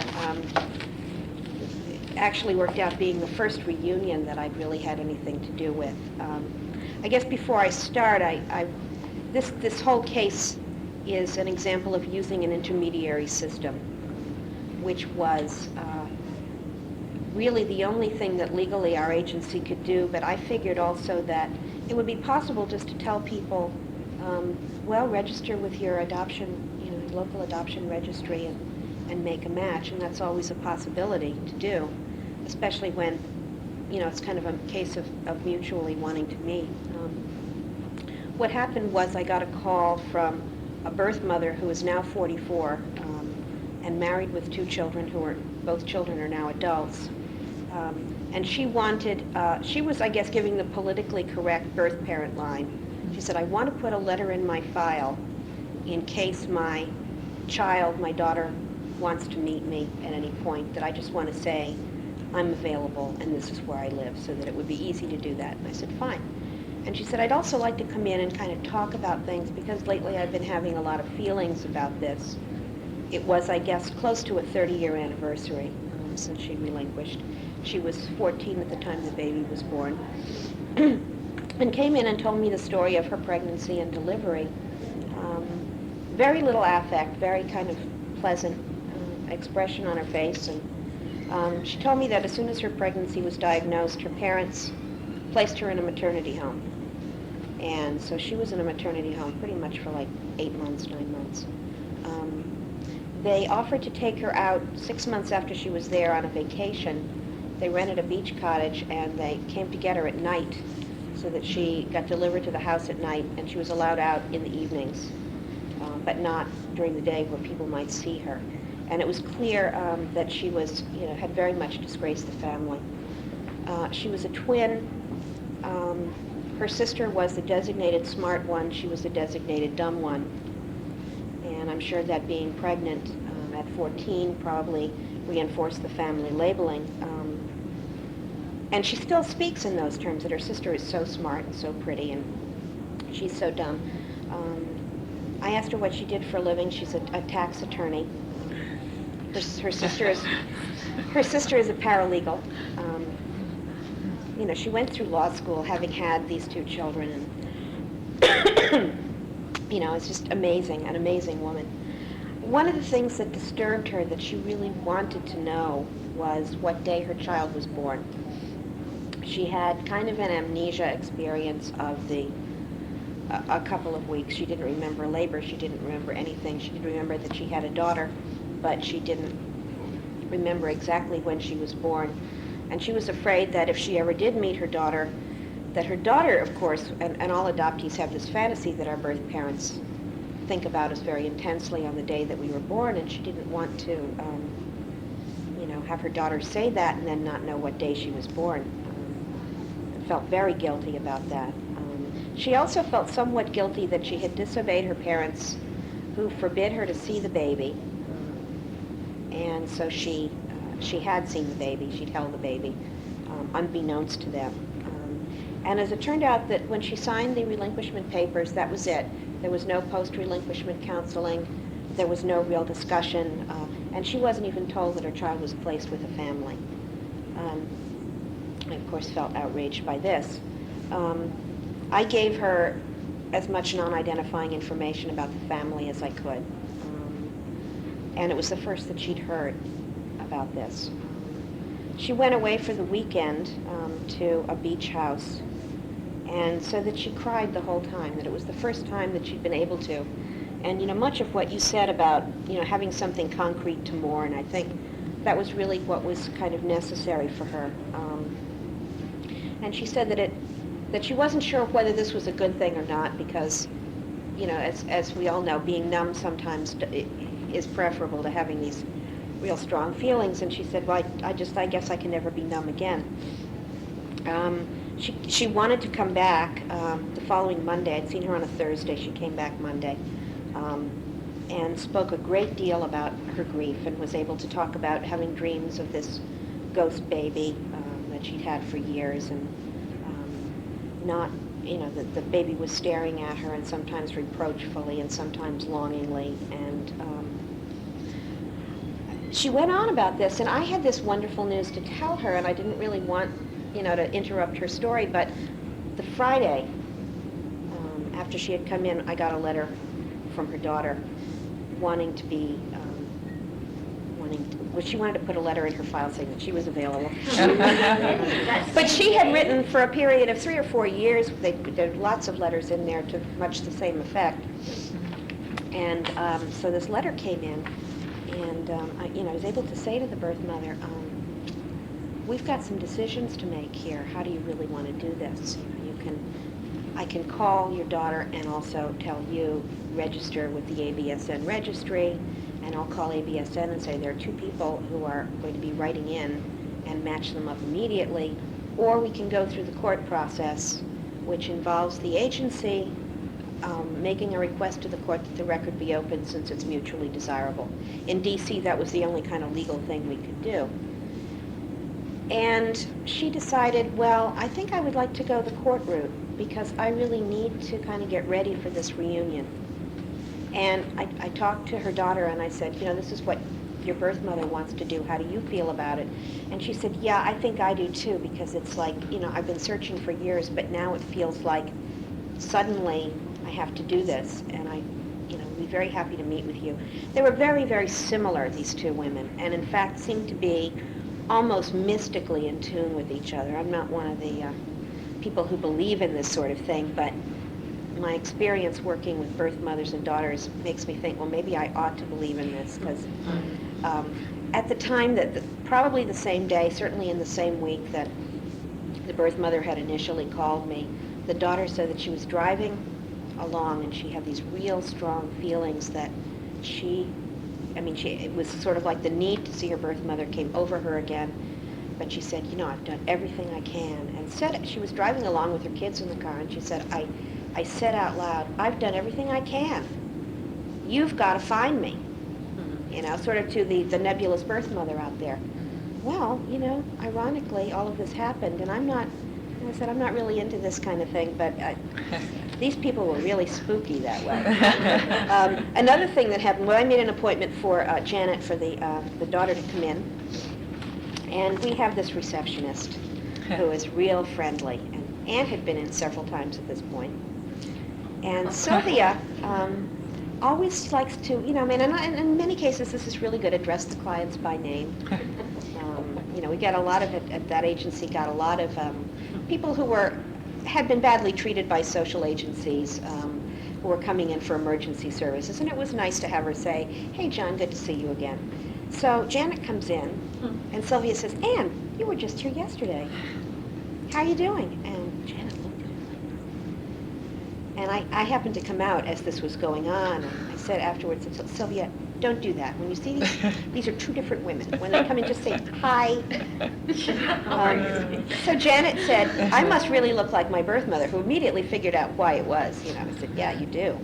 It's really freaky how much you look like your birth mother. So it turned out that in talk a little bit about her, she's 30, married with 3 children who were 10, 8, and 3, or were at the time. Reported a very happy home life. The only difficulty in her life was that her father had died over a period of 3 years of some kind of cancer, MS actually, and it had been a long, prolonged caretaking experience and very difficult. Her mother was a pretty fragile woman, or was treated as a pretty fragile woman, and Janet is she's the middle child, but she's the oldest daughter, was pretty much her father's caretaker in this time. She's very close to her parents, was very happy in her adoption, was not so close to her siblings, who all 3 of them felt very different from each other, so it was very hard for them to feel a lot of kinship.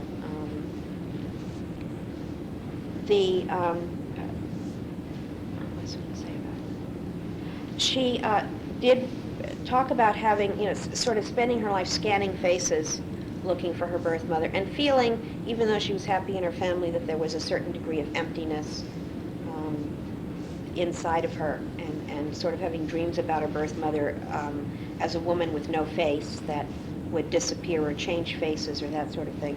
She also had become pregnant as a teenager, slightly older than her mother, and her family had suggested, well, why not place this child for adoption, it being a very pro-adoption family. And she said that she couldn't do that because she felt like she would then have no links to anybody, that at least the child would be a biological relative of hers, and she might never meet her birth mother, but she would always have this child.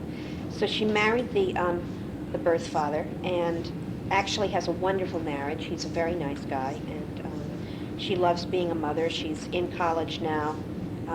Interestingly, and her birth mother went back to school as a woman with children, and completed college and completed law school, and she's in school. She has 1 more year to go, or did have 1 more year. She's probably graduated, getting a degree in elementary education, and she's going to get a master's degree, she thinks. And it's really has had a very wonderful life. The second session that she came in, she talked a lot about the emptiness and really started doing a lot of crying, and that was kind of surprising in a way, and wasn't. That the sessions with both the mother and the daughter were really kind of parallel. There was kind of like this very pleasant affect and telling the story in a very unemotional way. In the first session, the second session, being much more in touch with the affect and the feeling. And she, talked about having a part of herself floating free and feeling disconnected to her. She always felt that, that she was in touch on some kind of psychic level with her birth mother. And in fact, that was probably true given the sort of connection that they both seemed to have even before they met. So that while she seemed, like a pretty well-adjusted person, a very good sense of her adoptive parents, and very family-oriented, there was that side of herself that she at least felt free enough to share before the reunion happened.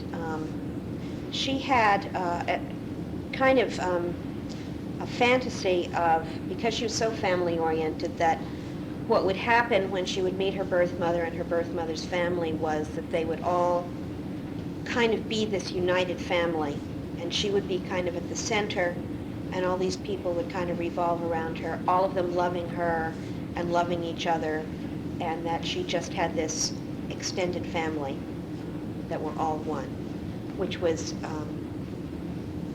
fine if it were just she and her birth mother, but other people sort of came into this and made things difficult. Her mother had some difficulty with she didn't have any difficulty with the search or the reunion, but she thought that would be it. She did not really anticipate this ongoing relationship with the second mother.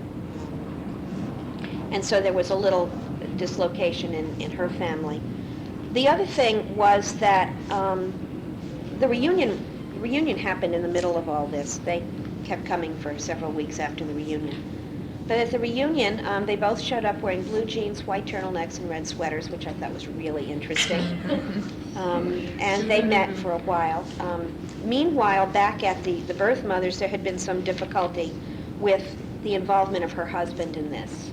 Her husband was a high school sweetheart, but Janet's father was another classmate of theirs, who the birth father never liked. I mean, the husband never liked, thought that he had treated Anne really terribly and was not responsible in dealing with her, etc. And a lot of having Janet come back into the picture triggered his insecurities about this man, the birth father, having been in her life. And he really didn't want Anne to talk about it. And, once the reunion was going to happen, she wanted to tell everybody it was going to happen, and she just wanted to tell everyone in the world about this. And he said, no, don't tell anybody about this, except our children. And that they told the children, and that was okay, initially anyway. But Anne felt like this was sort of the way her parents had treated her. Don't tell anybody about this. Go out at night, be secretive, and, be shameful about it. And so she wasn't willing to do that. And she didn't really think that this was any of his concern. She was pretty unsympathetic initially to his point of view. But she did include him. She included him in the telling of their two children, and she included him in the reunion. He came in for the last half hour of the time they were at the agency. And so that worked out all right. What became a problem was Anne's daughter, by her marriage, who was 3 years younger than Janet, and didn't look anything like her mother, had a very off-again, on-again adolescent relationship with her mother. It had been fairly troubling because temperamentally they weren't anything alike. She was not as well educated as Janet. Didn't look like either of her parents, but certainly didn't look like her birth mother at all. Had fertility problems. She was married, couldn't have children. Here comes Janet with 3 beautiful grandchildren. It was very difficult, and she felt very supplanted. And so I said to Anne, well, if Karen wants to come in, feeling like I was going to be seeing everybody in this extended family at some point, she can come in. And surprisingly to me, she said, yeah, I do want to come in. And she was a very forthright, very healthy person. I mean, I'd love to see clients like this. She came in and said, I feel mad as hell about this. This girl comes dancing in to our lives, and I just don't feel like I compare well to her. I feel supplanted. I think my mother is obsessed with her.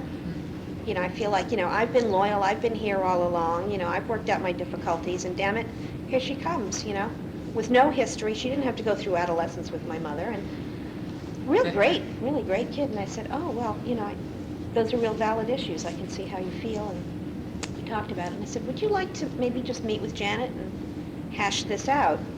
So she said, yeah. I like to be in the room with Janet without my mother there, so I can say what I really feel. So they came in, and Janet's a pretty straightforward person, too, so they really did iron some things out. They're never going to be very good friends, I don't think. They really are very different people. But at least, they're real clear on things. Also, another thing I guess I didn't talk about in the other session was that Anne had an opportunity to confront her parents about the way that she was treated during her pregnancy, and told them that she was going to be meeting with Janet. And they broke down and cried and felt like they'd carried a lot of... Birthdays aren't my favorite time either. I wonder if she thinks about me on that day. I wonder if she regrets that day. I wonder if I have been replaced. I know the woman I am living with now is my real mother, because she has always been the one there for me, and the other lady is only the woman that has answers to my questions. Someday I hope to meet her, not to live with her, but only to get medical background information and other information that I may need for the future. After all, nobody can do what my mom has been doing for me. Nobody.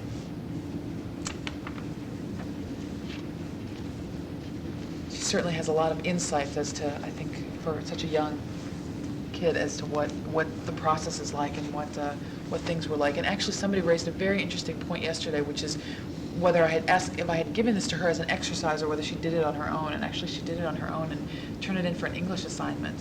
And I thought it would actually be a great therapeutic tool to use to ask clients to write about their fantasy, about what it was like, what things were like when they lived in the womb, or what things were like as soon as they were born, or when they were in the foster home or in the orphanage.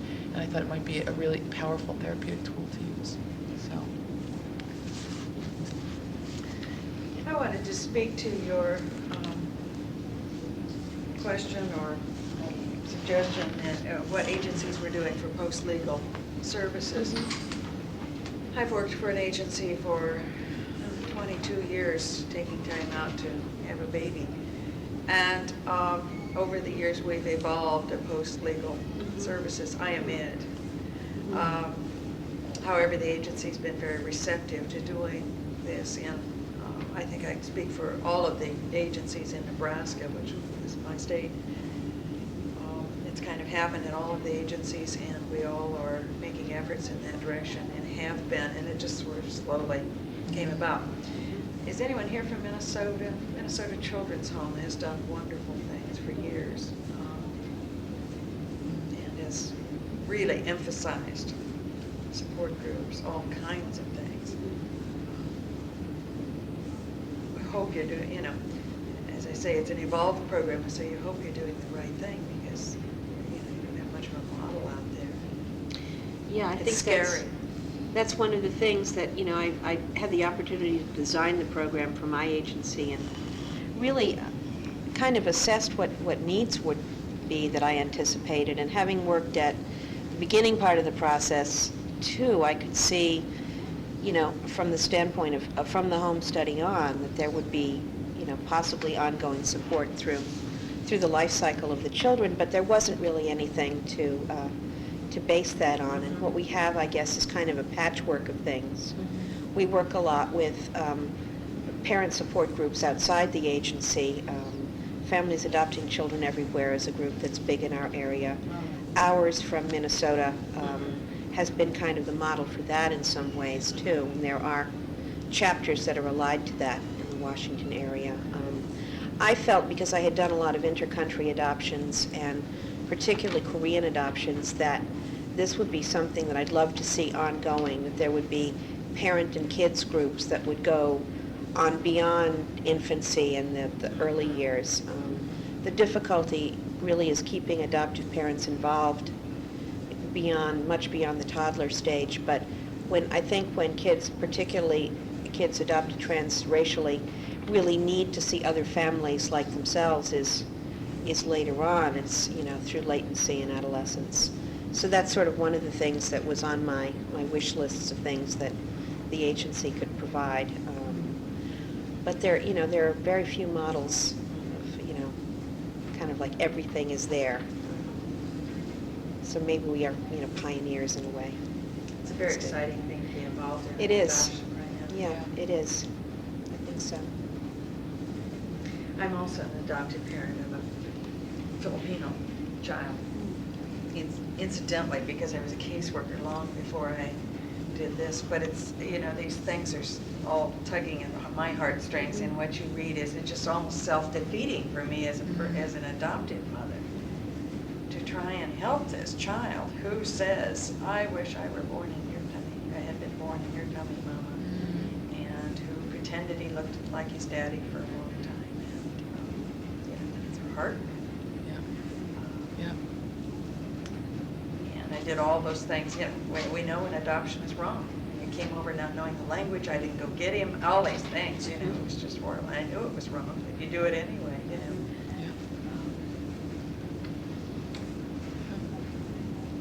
And I think that that you raise a really good point, is that, and I don't mean to discourage, especially adoptive parents around some of this. I think that that when people are really aware of the issues, especially the differences, that happen, and allow their child to be able to mourn and grieve and wish that things had been different, that's so much of the battle, and so much of the work. He's 6 and he's raged. He's absolutely raged about it. He's over that for the moment. Yeah. I hope we get some of this out before we get teenage years. Right. And you talk about bias. My bias is toward adoptive parents, and I have a real sensitivity to adoptees who are searching, who insist that their adoptive family not be part of it. And this is their support system, and for years, I really feel that searching enhances adoptive relationships. I think I can prove that. But they still may need to do it on their own, separate from that. Oh, definitely. And No. then that will Yeah. hopefully strengthen the relationship. It's not something, it's not a requirement of the search, but it's something we talk about, and I want the adoptive parents to come in if they can and if they will. But I want to see them, and I want to help them, and let's do this together, kind of thing. I'm one of those wicked agency persons that holds all the strings. And am mandated, however, by state law that I am obligated to do the search. So, and I have to do it. I cannot give them the information, which makes me uncomfortable because I think they need to do the search. But I try to bring them along as much as I can. Yeah, it's amazing to me how many people, and I did this in my own life, again, being very pro honesty and openness. I didn't tell my adoptive parents for 5 of the 6 years I was searching. And then in many ways, it's terrifying. And it's terrifying also if I grew up being told that my brother and I were biological brother and sister, and our parents had been killed in an infamous car accident. And it's fun when adoptees get together at conferences and say, how were your birth parents killed? And it's a joke now, But it was to really, to say something different, than even to say, I know now that that's not true, was terrifying. And although now I see it as a real opportunity I definitely agree with you, for growth and for, rebuilding these connections, because what kind of relationship are you really having if you can't tell these people that raised you about this important piece of your life, but yet I was terrified. Or as a what would parent. happen. Or as a parent. You've been living with this lie for all these years. Right. You did it a long time ago, and now you get back down. Right. Terrible. Right. Did your mother encourage you to look them? Did she talk to you about it? Would you like to go, or could I help you, or? No, it was never talked about. Never talked about. They died. That's probably why it was hard for you to share it. Right, Well, exactly. you fear rejection on what you find, and then you don't want to burn your bridges in what you had. So Exactly. that's a feeling of terror. Yeah. I remember waking up in the night just feeling terrified. I'd lose both. Right, Yeah. right. And how could I ever cope? Yep. And what your adoptive parents have been thinking about since the day they got you was that they would lose you. Right. I think that goes back to that sense of entitlement, that what gets triggered for adoptive parents sometimes is that feeling again that the child can be removed. It goes back to whatever miscarriages they may have had, or the infertility trials, and then the agency approving them. And here's the child, seemingly moving away from them, and it's got to be terrifying.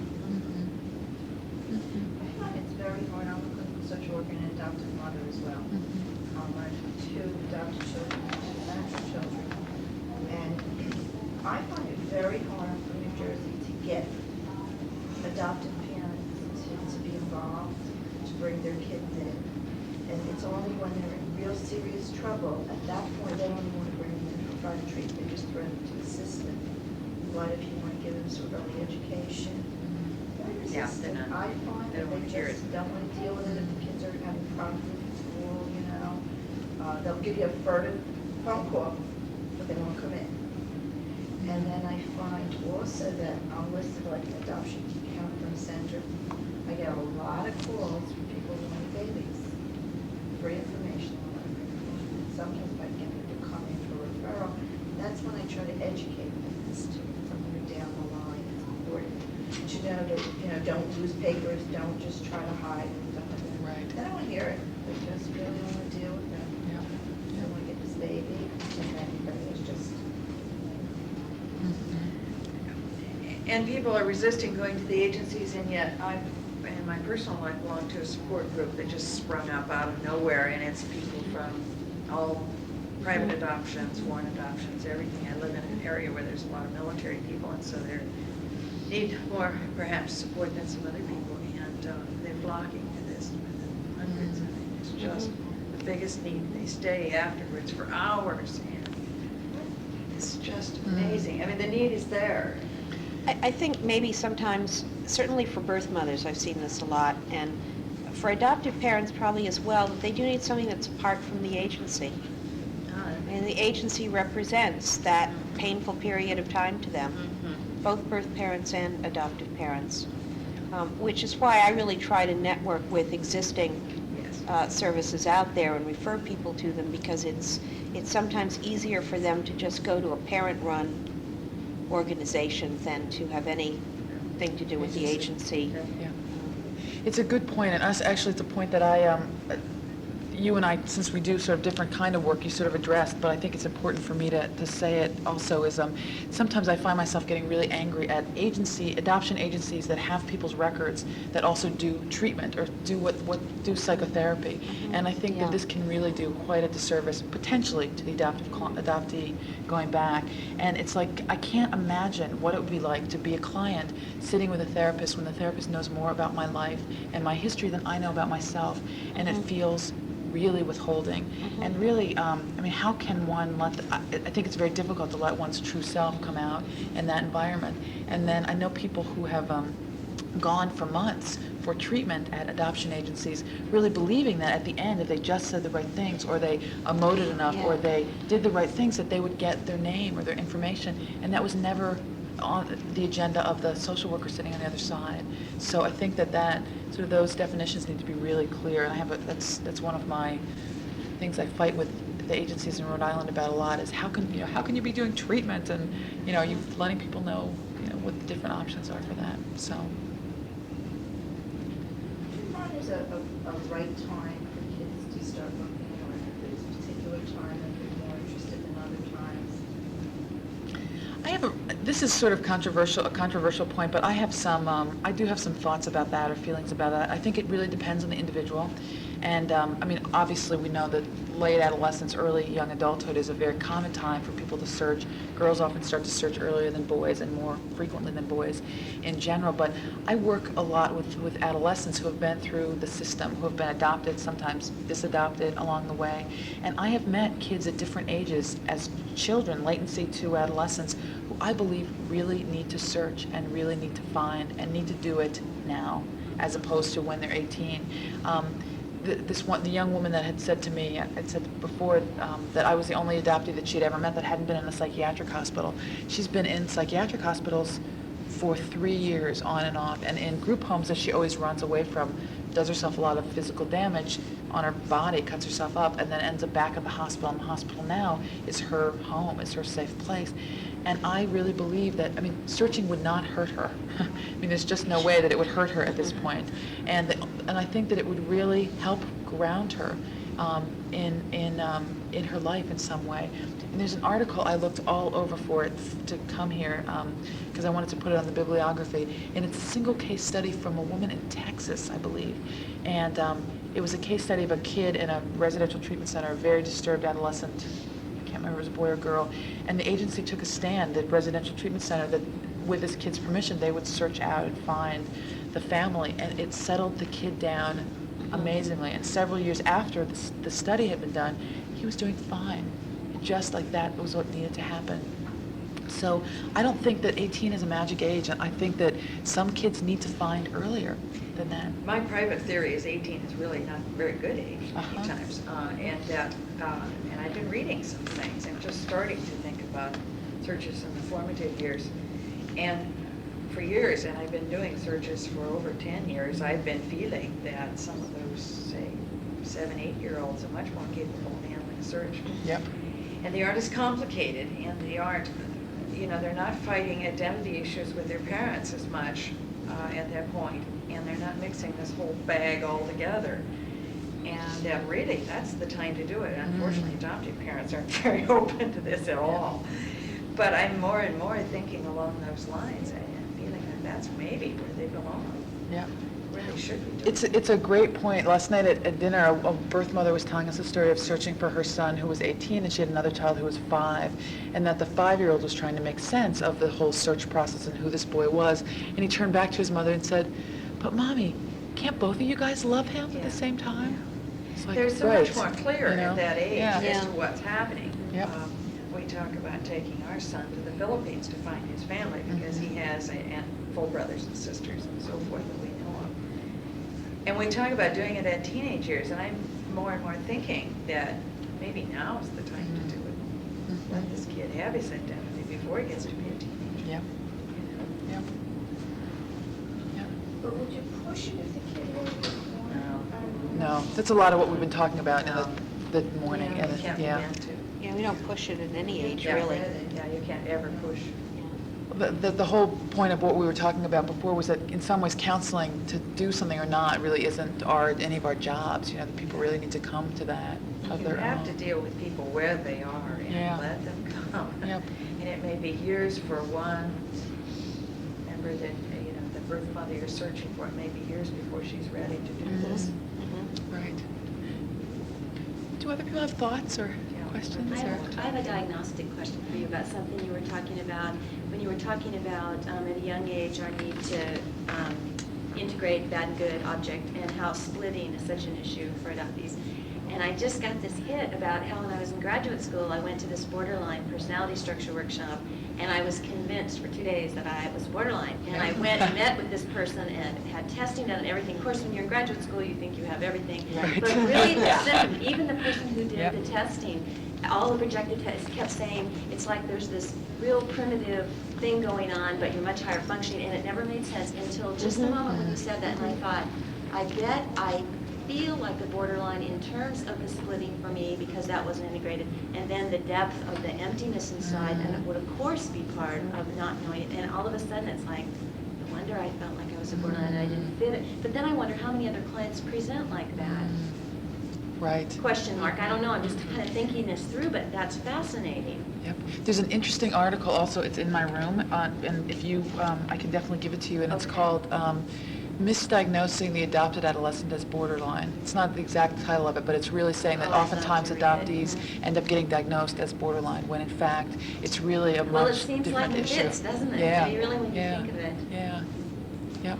Well, maybe we have to It's have a really different interesting. kind of set of what normal development is, taking adoption into Yeah. account. Yeah. I Yeah. think Yep. it's a different process. Right.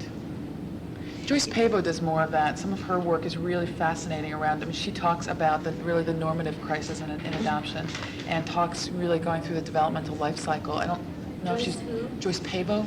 Oh, is she here? PAVA. She's here. I don't know if she did something, was doing something yesterday. I don't think she's I think doing that she's talk. around. Yeah. She's, her work is really interesting because it's non-pathologizing of what happens developmentally along the way. That non-pathologizing of kids wanting to search. It doesn't mean that the adoptive parents did anything wrong, even if the kid's 7 and they want to search. Or it's, yeah. But even that term, normative crisis, Yes. Yes. That's true. Yep, that's true. So I find a lot of Yep. parents pass it off as a normal adolescent problem. Yeah. Uh-huh. Like, oh, they're just going to get home, right? Just don't want to deal with the other issues that I'm worried about the present. Right, We have to be very careful, yeah, when you're working, yes, what is a normal right. child development, and what is a factor of adoption. It's really hard to separate. And I think, right, to look at what issues are related to adoption and what might not be. And I know in some of my work at the hospital that people often, I'll go to consult on a case and they'll this kid will be in the hospital for weeks and I'll say, well, what's come up around the adoption issues?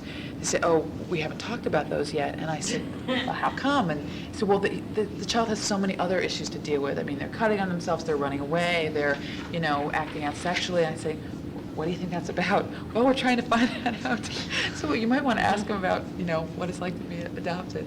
But Of course, so many institutions do the opposite thing. They immediately label them when It's they true. come in as adopted, so that explains everything. That's and true. They don't really treat that's true. what it is. My brother works at the diagnostic center at Men's Pen, and these guys get it labeled right away, and that's it. And Yep. the people treating them have no more understanding of adoption. See, that's what we need to figure out, is It's what does that terrible. mean? How to tease that out and treat that. Yeah, but, Mm. get the people to understand what adoption is that are treating. Well, That's the clinicians, problem. we're Yes. just saying the Yeah. clinicians They don't know don't. anything about adoption. Right. They Right. label them, So it's okay, they're adoption. lost, Right. or whatever. Well, how many people here were educated about adoption in Yeah. social work school or, Are you or, kidding? Yeah. Or is there medical anything school going on or- in Portland? There's not, because Right. nothing. right, I certainly wasn't. There's not much out there. And we had Ann Hartman was the dean of our school when I was at Smith. She wrote books Oh. on adoption and we didn't have anything Is about that adoption. No, You're kidding. not talked about. Yeah. So, But, and then what single group of people affects all the things All that these- happen in social work? right, exactly. Okay. Before I got involved with this, I was like a typical adopted parent. You go, well, if you take the children, keep them perfect home, blah, blah, blah, tell them they're adopted, everything is just gonna be fine. Yeah. And that's just the way I thought it would be. Went all through, social work school.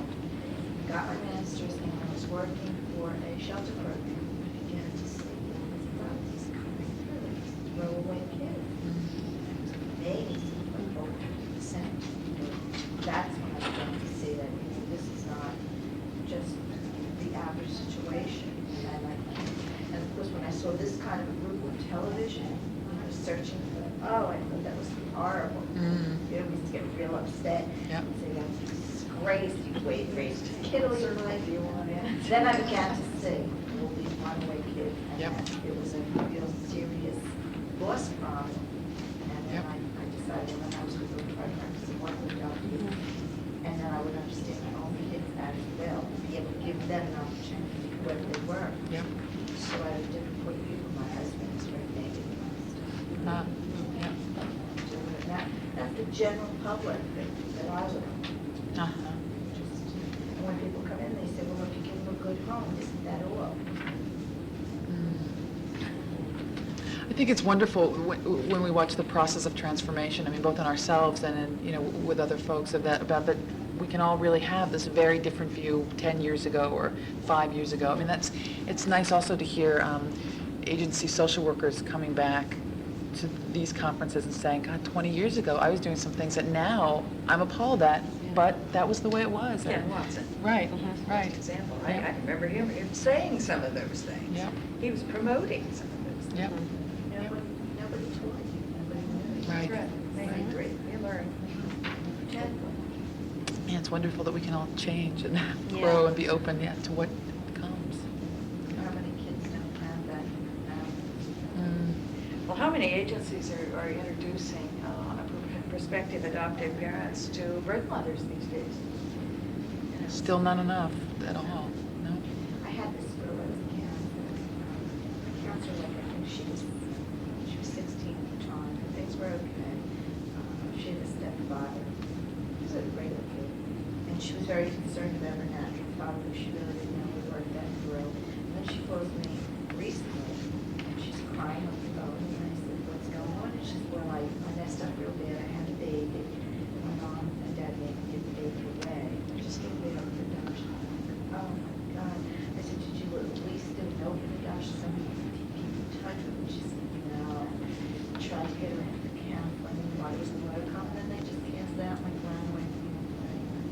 Oh. This girl is going to suffer for the next 20 years. What scares me to death is a large, and maybe it's happening more in the Midwest, but we just have pages of ads in the paper for people who want to adopt babies. And these are all going to be happening. I mean, lots of them are going to happen, and these people are going to get babies, and these babies aren't going to know where they came from, and the parents aren't going to have any kind of counseling, any kind of preparation for how that child is going to feel. There's going to be thousands of them out there in 20 years from now. And yet, here we are thinking we've progressed. What's happening? Yep. It scares me to death. Yep. We've been trying to reach the private adoptions, working with the attorneys, because that, I mean,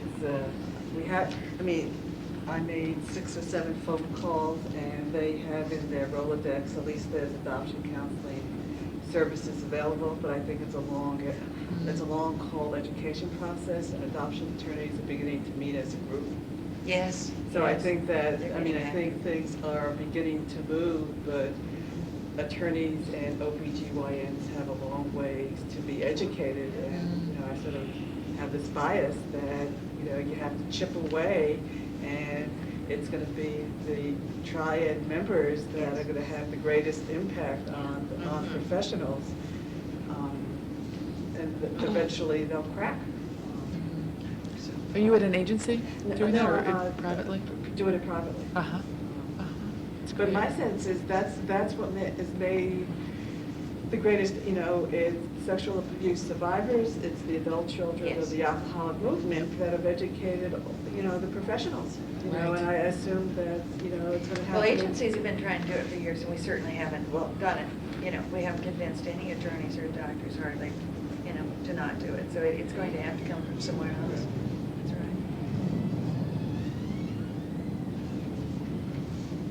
right. I appreciated the transference piece. It's,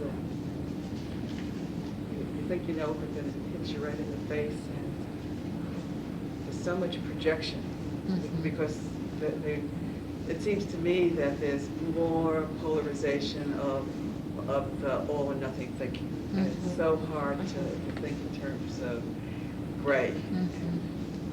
Yes. Leave takings too, I didn't mention that. I think that those are often, that we really need to anticipate with our clients that even a 1-week vacation someplace is going to seem like just a complete and total abandonment for our I made a clients. terrible mistake with a client coming here in terms of, Yep, not giving her enough Right. warning, and I know when I get back, yep, I'm gonna have to work on yep. this. And really, I've learned to really bring it up over and over again. If I start like a month ahead and Yeah. bring it up over and over, and usually there's, What other kinds of things, like polarized thinking, splitting, lead taking, can you just think of other kinds of issues that come to mind when you're thinking about working, especially long-term? I think a lot of the idealized transference, like I said, and then again, that can go in with the all or nothing, either all good or all bad Right. piece. Other thoughts, or if other people have other thoughts? Crisis thinking. I Uh-huh. mean, that things are on an even keel, and you can't handle things being okay because you expect a crisis. Yes. So you either create it from inside or outside, because it's hard to think that your life could be satisfying. Also, a sense of feeling filled up. What is enough? Yeah. And it's, and how do you have an image of a bucket that's filled up and not a sieve where things go through you, because of that sense of loss. Those are good points. Counterdependency. I see a lot of times people who are very counterdependent, that there's such intense, deep early longings and wishes to be cared for and to be dependent upon, and that in reaction to that, the folks really end up being counterdependent. I don't need you, I can take care of myself, and really, sometimes acting out around some of that as they feel themselves getting more and more dependent upon the therapist, and needing to miss appointments or even pulling themselves from treatment, and that some of that needs to be, obviously talked about and made conscious. And also feeling like they're not worthy of having that somebody else, another human being, listen to them for an hour. and take care, caretake in a certain way. And the need to, the pleasing stuff, I mean, I'm not sure if that's going to be more, I think it's more common with adoptees, but also certainly adult children of alcoholics or Right, but a lot of trauma these clients survivors. have all those three things. Yeah. now. Right. They were adopted, sexual abuse, and they're alcohol issues. Right. So it's like Right. magnified Exactly, 100 times. And they will figure out what you need or what you want to hear or how they can take care of you the best. And that might be to not get angry when you go away at all, or say, oh, I've had some clients who say, have a wonderful trip, that sounds great. And then don't come The back week for went by, 3 I weeks. didn't even notice. Exactly, Yeah. exactly. So I just happened to relapse and start drinking again. Right, exactly. Why, It's not okay. connected to your vacation, but, yeah. Which speaks maybe to being extra careful about self-disclosure is in that, I mean, I don't know, I wrestle with, what you Right. said and what my own thinking is, I'm wrestling, because I don't disclose hardly at all. Yep. Um, Yep. So it's Yep. one to really sort through. But if you're working long-term, it's real hard not to self-disclose. And I think you need to think long-term when you work with adoptees. You may have periodic timeouts from therapy, but I think that it's helpful to use yourself as an anchor. Yes. Same way that you, I mean, I use a lot of metaphors when I work, so I talk about tune-ups and normative crises, because periodically it's good to check in and bounce things off, and it's a sign Yeah. of strength. Yeah. And when you work long-term, I mean, people see you when you're tired, so I mean, you can't, Yeah, but also, I think we have to be really careful, because, and I guess I would ask myself the question, why am I would always be wondering and thinking that through, because I know people who've been really wounded by therapists who have let the client take care of them, and like, I have some of those people in with me, and so I try to be, I don't know if I'm too, I guess in 10 years I might feel differently, I don't know, maybe 5, but I know I'm real cautious about it. what I think of self-disclosing is they're asking me a question about me. Right. Like, where am I going this weekend? You know, and if Oh, they're oh, asking oh, me, Right.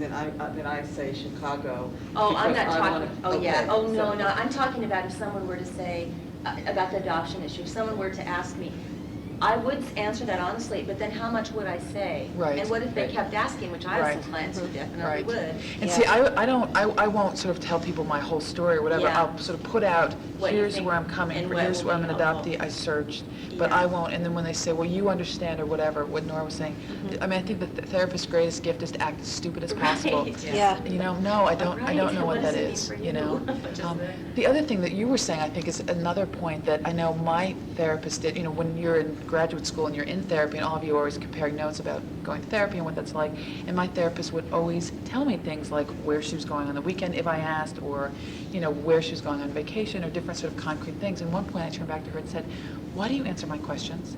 And she said, because I feel like you've had so much not knowing in your life that for you it feels really cruel to not answer those questions. Other people I wouldn't answer them for, and I don't cry really easily, and it struck me as, right, It was like, I would be yeah. enraged all the time if she could Yeah. just frickin' say Chicago, or, Yeah. it feels really withholding. I mean, also with other clients, but there might be time that you might want to use that.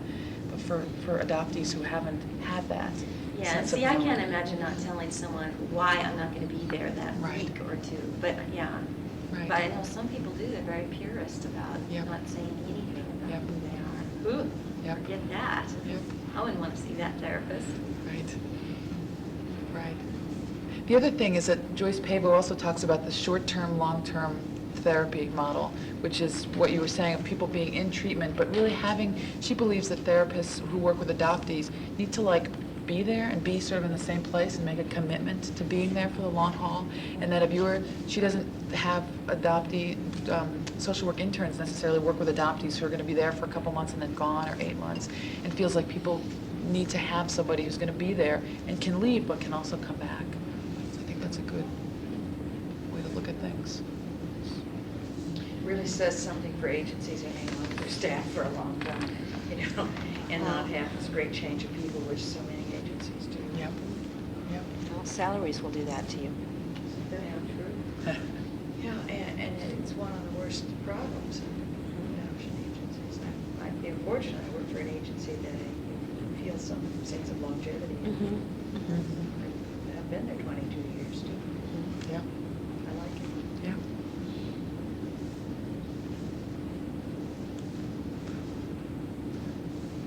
have other thoughts or questions or reactions? Did you hand out a thing about core issues in your talk yesterday? You did? No. Oh, maybe she meant that you came up with what the core issues were. Maybe she was telling me about something else. I Right. don't know. That could be too. It all kind of blurs together. Somebody does talk about sort of 7 core issues in adoption. Sharon Kaplan. Sharon Kaplan, yeah. Oh, yeah, that's a real good, yeah.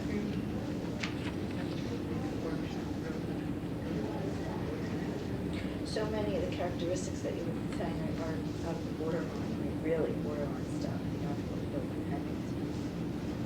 So, Yep. Yep.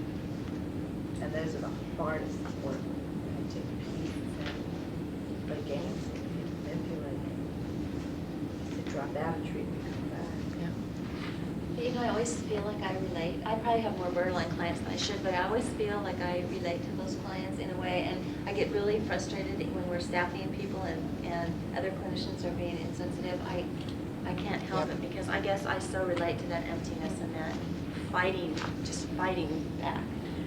Relate Yep. back, it's a hurt for them. Yeah, oh, it is. It It's just they does take hurt. them, and they just, you know, refuse to look at their issues, and they run away, and they continue to hurt themselves. That's the hard thing. So, Well, I think the whole issue of misdiagnosing too, or because things look like, you know, this, then it is this. And I think what you were saying before is, you know, that there might be common characteristics, but then it doesn't really fit the whole spectrum, or because of that early trauma or that early separation, there hasn't been that integration. Right. With that. I'm a strong believer that being a great clinician is not really the key. I think the relationship is what really heals. You don't have to always say the right things or dig, or just that relationship, that bond that a lot of people have not had. They really haven't had in their lives. Someone they can really trust and open up to. That's what heals. Yeah. You don't have to do the best, because I used to worry so much about saying the right things, you know, and diagnosing the right way. That's not what people really need. You pick someone to really care about them in a healthy way. And I don't find that sharing is so terrible, as long as you're not using it for your own needs. Yeah. You know, and sometimes that's not so terrible either, that a person can help you. It's a relationship, and relationships are giving and taking. So, yeah, everyone has their own philosophy. And their own personality too, I think makes a Right. big difference. Just their style. But you can't kill that in yourself either, you know. If I was the kind of person that would never disclose, I'd die. I could never sit there and never share anything about myself, because it's just not what I'm about. Yeah. So if they're looking for a very analytical person that just keeps distance, they would run from me. And I people, would- don't people find their way to the therapist they need? I'm Yes. continually blown away by that. Yes. It's like, people will find their way to you. Yes. And they will find your way to you instead of me because we do it differently. Right. I agree with Well, I that. work with an insurance provider, and the clinician that does the intake work, and she'll put the person with the therapist that she thinks is most appropriate. So maybe that's the way they find that way. You know, she'll say, well, you know, she's very nurturing, and she'll take care of this person in the way that they need it.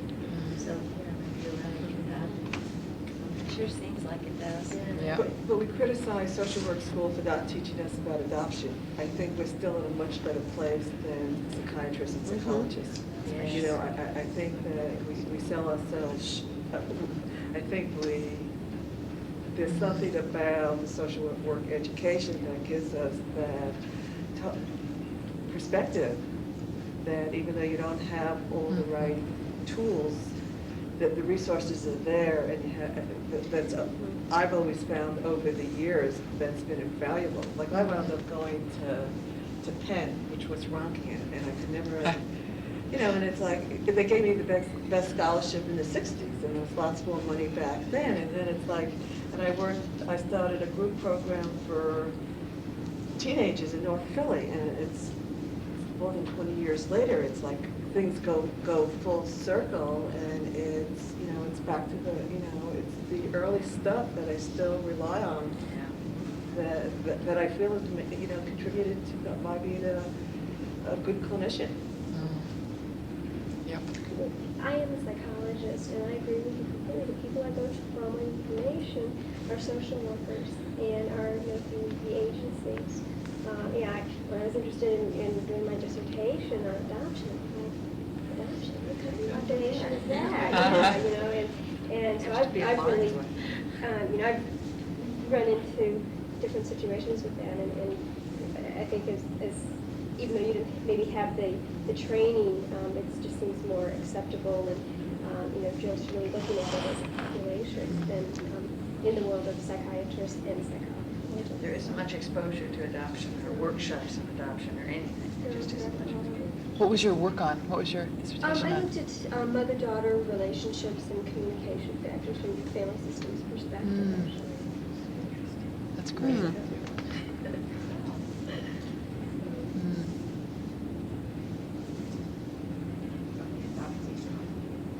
Adoption population. Yeah. So we had really, we had somebody who was a family therapist who was in the workshop yesterday and raised some really interesting points about, similar to the points that you were making about when to involve or how to involve the whole family or the whole system. And that in some ways saying, at least I was talking much more about a lot of individual treatment issues, but certainly there's a whole range of possibilities in terms of using family systems models and working with. So I deal with so many clients over the phone, I never do meet them. And yet I do a search for them. And what I want to say to them is bring your whole family and move to Omaha for 3 weeks. And I can maybe help you scratch the surface. Then we move the birth family in for 3 weeks. Yep. You could do that, and you're starting. And it's with a lot of trepidation that I send them out in the world, so to speak. That's scary. It is Real scary. scary. I mean, if someone said that to me, as a doctor parent, that would be very scary. Oh, yeah. It would be different if I took, I work with my son and my daughter and say, okay, but you tell me to bring my whole family and stir all this up, that would just like blow my mind. And I'm educated. I know. Yeah. So, get it. I would hang My right up. scariest moment. I would hang right up. Of course, this lady's looking to make trouble in my life. And that, if I feel it, the adoptees don't feel it, like I said to my son, well, maybe you'd like to look for your natural birth mother. He's just going through a lot of that, he promised. He said, oh, no, that's not what I want to do. No. I said, well, are you sure? Maybe, you have some feelings. No. Then I said, would you like to know your real name? He said, no. I said, do you know it? Yeah. That's real scary for him to think that he might, and then ultimately, to I don't want to, it's just too much. Because I have a family, that's it, and I don't want another responsibility. He's 19. So, kind of left it alone, and then I'll go back every now and then. Oh, yeah, I feel you're ready, but what feels is going into it, the knowledge. Yeah. To find that peace, that missing piece, but he's just not ready to deal with him. And I just keep throwing little things out when he's ready, if he's ready. Yeah. But it must be scary for him. He says, I have a good life. I don't know what I want. Right. He's ready. Just think what we might find. And it was even scary for me to say, I said, would you like to come with me? Did he come? He said, no, but I was kind of glad, because I don't know if I'm ready for him to Yeah. stir it all Yeah. up, It would really stir a lot for him, and I don't know if he's ready, because he's going through a crisis of his own. Like you said, it's got to be ready, and readiness, to kind of settle into yourself before you can do that. Fortunately, kids have a good way of saying, I'm not ready, and they know they're not ready yet. Well, I think that the task of that age is really to separate, and the idea of another family coming in is, Yeah. pretty scary sometimes. Or interestingly, the counterpoint to that would be that when kids are sometimes in, like I was saying with the adolescents, in the most crisis and say, I'm not, they might not be able to say this, but you really get the idea they're just not going to settle down until that happens. So I've seen it happen both ways. I mean, have think- too. I've done some of those where they've just, the worst lives, you can't hurt them at all. You try anything. Right. And it did help a great Right. deal. Yep. It finally provided an anchor or Yep. something. Well, if you can't separate from what you don't have, then Yeah, it makes that's right. absolute sense. Yeah, Right. you have to have something. Right. Right. But the adoptive parents need to be able to separate, to give the adoptees permission to separate. By that time, Yes. Right, it's and out, so- oftentimes, because of the bonding, they're overly enmeshed, so it's difficult to separate. Yes. We had this adoptive mother who came to our meeting one time with her daughter who was about, well, she was on her way to college. And they were real nice and they stayed around later and chatted and went off. Joined up and we were sort of in contact for a little while. A year and a half later, the adoptive mother's coming back to our meetings and wanting search help, and her daughter doesn't really want her to do it. And I have a lot of trouble helping this woman. They sent away and got the non-ID, and she sent it to her daughter, and the daughter was thrilled with this and very excited. But that was enough at that moment. Well, her mother's trying to pursue this and find this woman, and I can't really. I don't feel I can help her search. Yep. Yep. It's not her search. There's a lot of information there, and if she, I'm not encouraging her to do this, and I didn't mention it to her, but if she has any sense at all, she could go out on her own pretty much and I try. get it. But I can't, I told her, I said, I really can't help you. Yep. That's hard for you. That's really hard. I said, if you're, and I said, I know your daughter's away at school, and if she's wanting you to come and get information from us, that's good, but if I'm just gonna give it to you and it's gonna, and you're not gonna tell her that you were coming, then I don't think that's No, good. no. It's interesting. We had a woman come also, and her son was probably 30, and it was she and her husband and her son with a family. Her husband died, and her son has been a chronic drug abuser, and is in and out of hospitals and in and out of psychiatric and stuff for detox and everything. And he's really on the verge of dying a lot of the time from drug overdoses. And she came wanting to search for him, and I had the same sort of pull, and she just kept saying, you all have to help me do this because I've tried everything else and nothing else has worked. If I could just find some key, and it's really difficult, really difficult. I mean, it may be true that finding would be good, but it can't, the Come search from- cannot be initiated right. by her. It has to- Right, right. But couldn't you encourage this person to go out, do a search in another room? Encourage her to talk to her daughter. Or assist. You could encourage her to talk to her